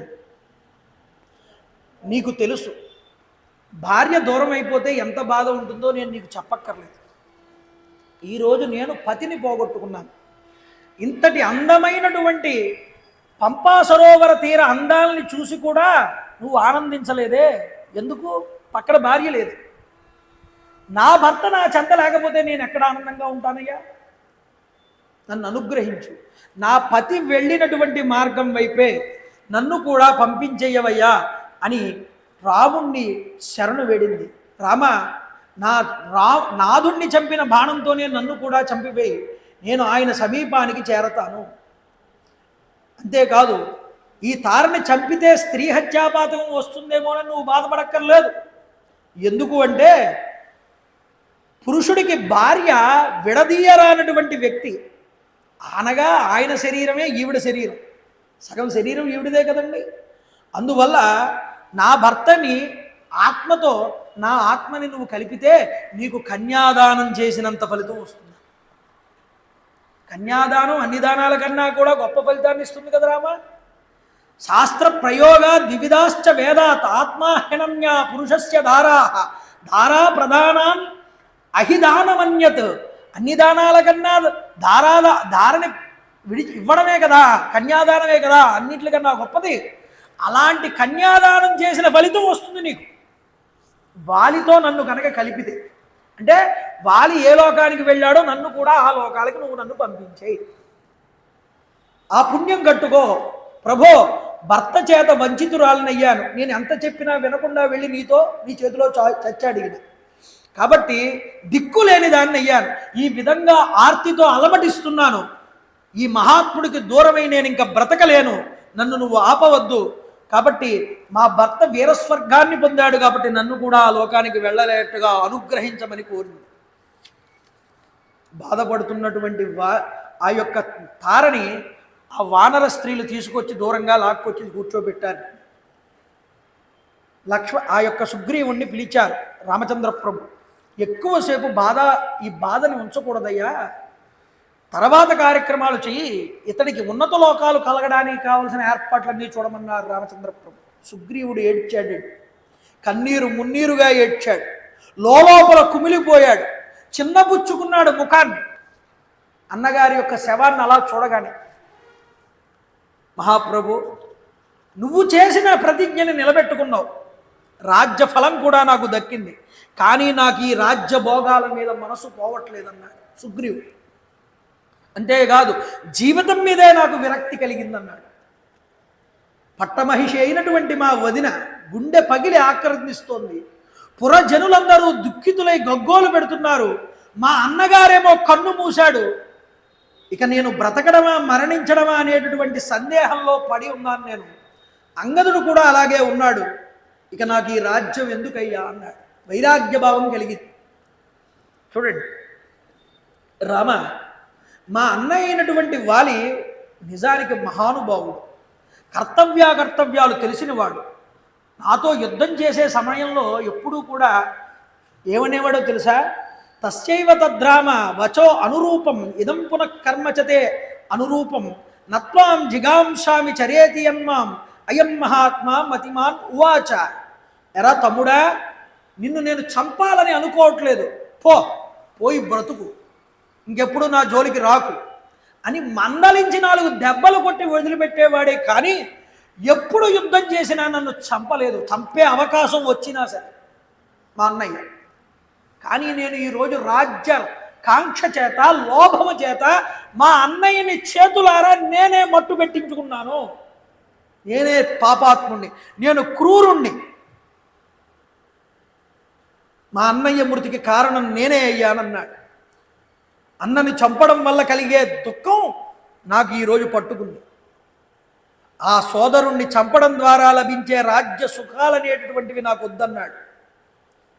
ఎంత స్వార్థపరుడనైన వాడినో, తన్నగారికి ఎంత ద్రోహం చేశానో నాకు ఈరోజు నాకు అర్థమవుతోందన్నాడు. అదే కదండి, ఉన్నప్పుడు విలువలు తెలుసుకోకపోతే చనిపోయిన తర్వాత మాత్రం ఎవరు మాత్రం ఏం చేయగలరండి? ఆ ఉన్నప్పుడు ఆ విలువ తెలుసుకోవాలి. తమ్ముడి విలువ అన్నగారికి తెలియాలి, అన్నగారి విలువ తమ్ముడికి తెలియాలి. ఇప్పుడు బాధపడుతున్నాడు. వాలి తన యొక్క ఔన్నిత్యం చేత పేరు ప్రతిష్టలు దెబ్బతినరాదని తలంచి నన్ను చంపవలే అనేటువంటి తలప్పుని తన మనసులోకే ఎప్పుడూ కూడా రానిచ్చేవాడు కాదు. ఎందుకు? తమ్ముణ్ణి చంపినటువంటి వాడు వీడు అనే మచ్చ అన్నగారికి రాకూడదు. కానీ నా దుర్బుద్ధి చూసావా రామా, అకారణంగా అతనికి ప్రాణహాని చేకూర్చాను, ఘోరమైన అపరాధాన్ని చేశాను.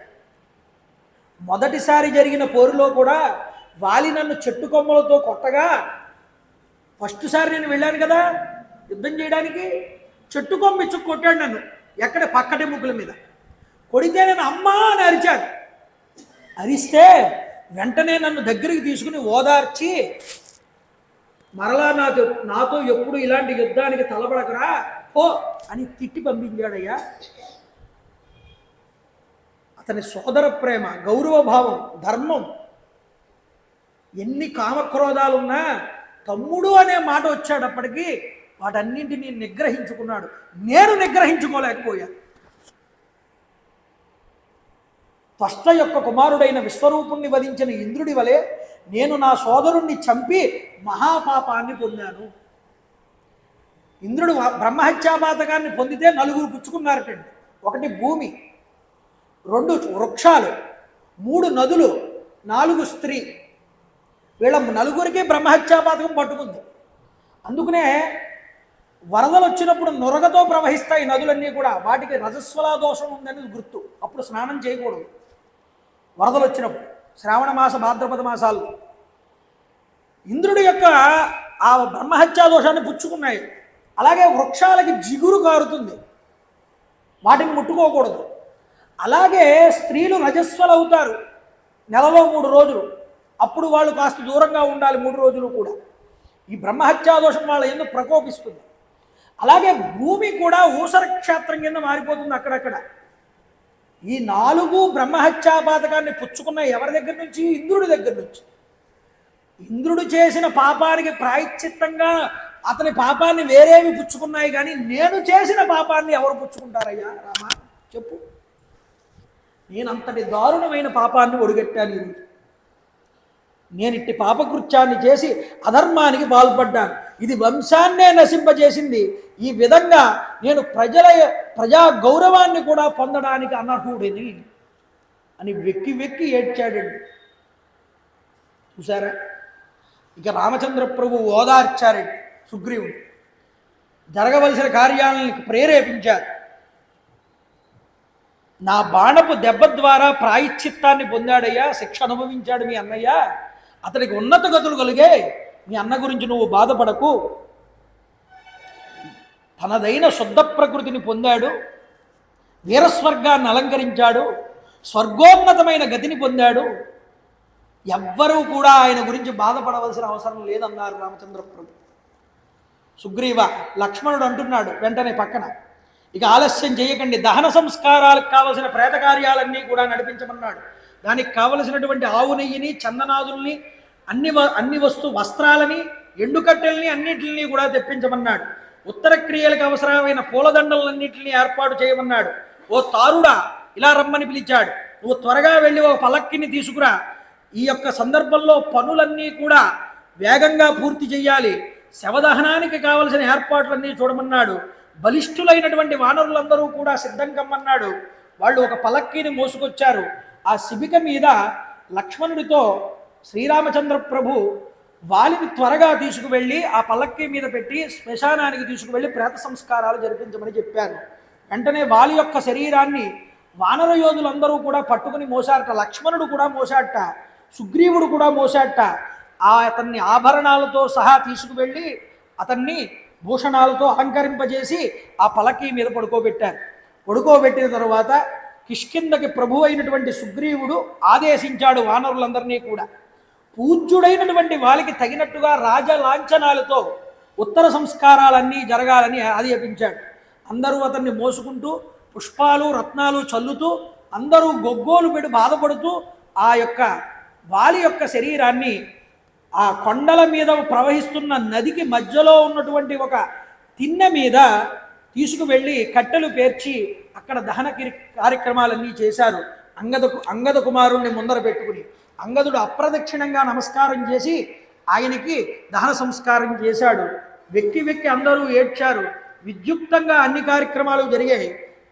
అన్ని కార్యక్రమాలు జరిగిన తర్వాత అక్కడ సరోవరంలో స్నానం చేసి నదిలో సుగ్రీవుడు వచ్చాడు. వచ్చి రామచంద్ర ప్రభు దగ్గర నిలబడ్డాడు. నాయన, హనుమంతుల వారు అంటున్నారు, రామ, సుగ్రీవుడు సంసిద్ధుడై ఉన్నాడు, ఇక ఈ రాజ్యానికి అతన్ని పట్టాభిషిక్తుడిని చెయ్యాలి.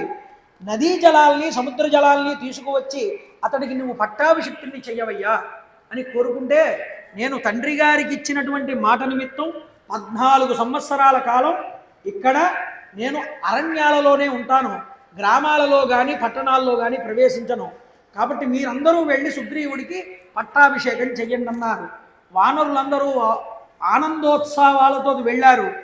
ఆ యొక్క ఇళ్ళవన్నింటినీ కూడా శుభ్రం చేసుకుని అన్నింటినీ కూడా హాయిగా అలంకారం చేసి సుగ్రీవుణ్ణి తీసుకువచ్చి పురోహితుల ద్వారా యజ్ఞ యాగాది క్రతువులన్నీ చేయించి ఒక శుభముహూర్తంలో తూర్పు ముఖంగా తీసుకువచ్చి పట్టాభిషిక్తుణ్ణి చేసి అతన్ని సింహాసనం మీద కూర్చోబెట్టారుట. గవాక్షుడు, గవయుడు, శరభుడు, గంధమాదనుడు, గజుడు, మైందుడు, ద్విగుదుడు, హనుమంతుడు, జాంబవంతుడు, నలుడు మొదలైన వానర ప్రముఖులందరూ కూడా సహస్రాక్షుడైనటువంటి ఇంద్రుడికి ఏ విధంగా అయితే అభిషేకం చేస్తారో ఉత్సవంలో అలాగా సుగ్రీవుడికి ఆ పట్టాభిషేక మహోత్సవంలో అభిషేకం చేశారట. అవభృత స్నానం చేయించారు. చక్కగా సుగ్రీవుడు పట్టాభిషేక మహోత్సవాన్నింటినీ కూడా జరుపుకుని అప్పుడు రామచంద్ర ప్రభువు దగ్గరికి వచ్చాడు. ఏమయ్యా, ఇది శ్రావణ మాసం ప్రారంభం అవుతోంది. ఈ 4 మాసాలు కూడా వర్షము ధారల చేత ఈ ప్రదేశాలన్నీ తడిసి ఉంటాయి. ఇప్పుడు సీతాన్వేషణకి యోగ్యమైనటువంటి కాలం కాదు. ఇప్పుడే నీకు రాజ్యం వచ్చింది కాబట్టి ఈ 4 నెలలు సుఖాన్ని అనుభవించి ఆశ్వీజ మాసం అంత్యములో కార్తీక మాసం ప్రారంభంలో నువ్వు వచ్చి నాకు కనిపించు, తప్పకుండా అప్పుడు సీతాన్వేషణ చేస్తాం. అప్పటిదాకా ఇక్కడ ఉన్నటువంటి ఈ ప్రస్రవణాచల పర్వత గృహలోనే, ఋష్యముఖ పర్వత గృహంలోనే నేను నివాసం ఉంటానని సుగ్రీవుడికి చెప్పి పంపించేశారు. రామచంద్ర ప్రభు లక్ష్మణస్వామి ఆ గుహలోనే ఆ యొక్క ఆశ్రమ జీవనాన్ని గడుపుతుండగా ఈ కాలం ముందరకు నడుస్తున్నది. ఇక మీదట ఏం జరుగుతుందన్నది రేపన్నటి రోజున మనం మళ్ళీ చెప్పుకునేటటువంటి ప్రయత్నం చేద్దాం.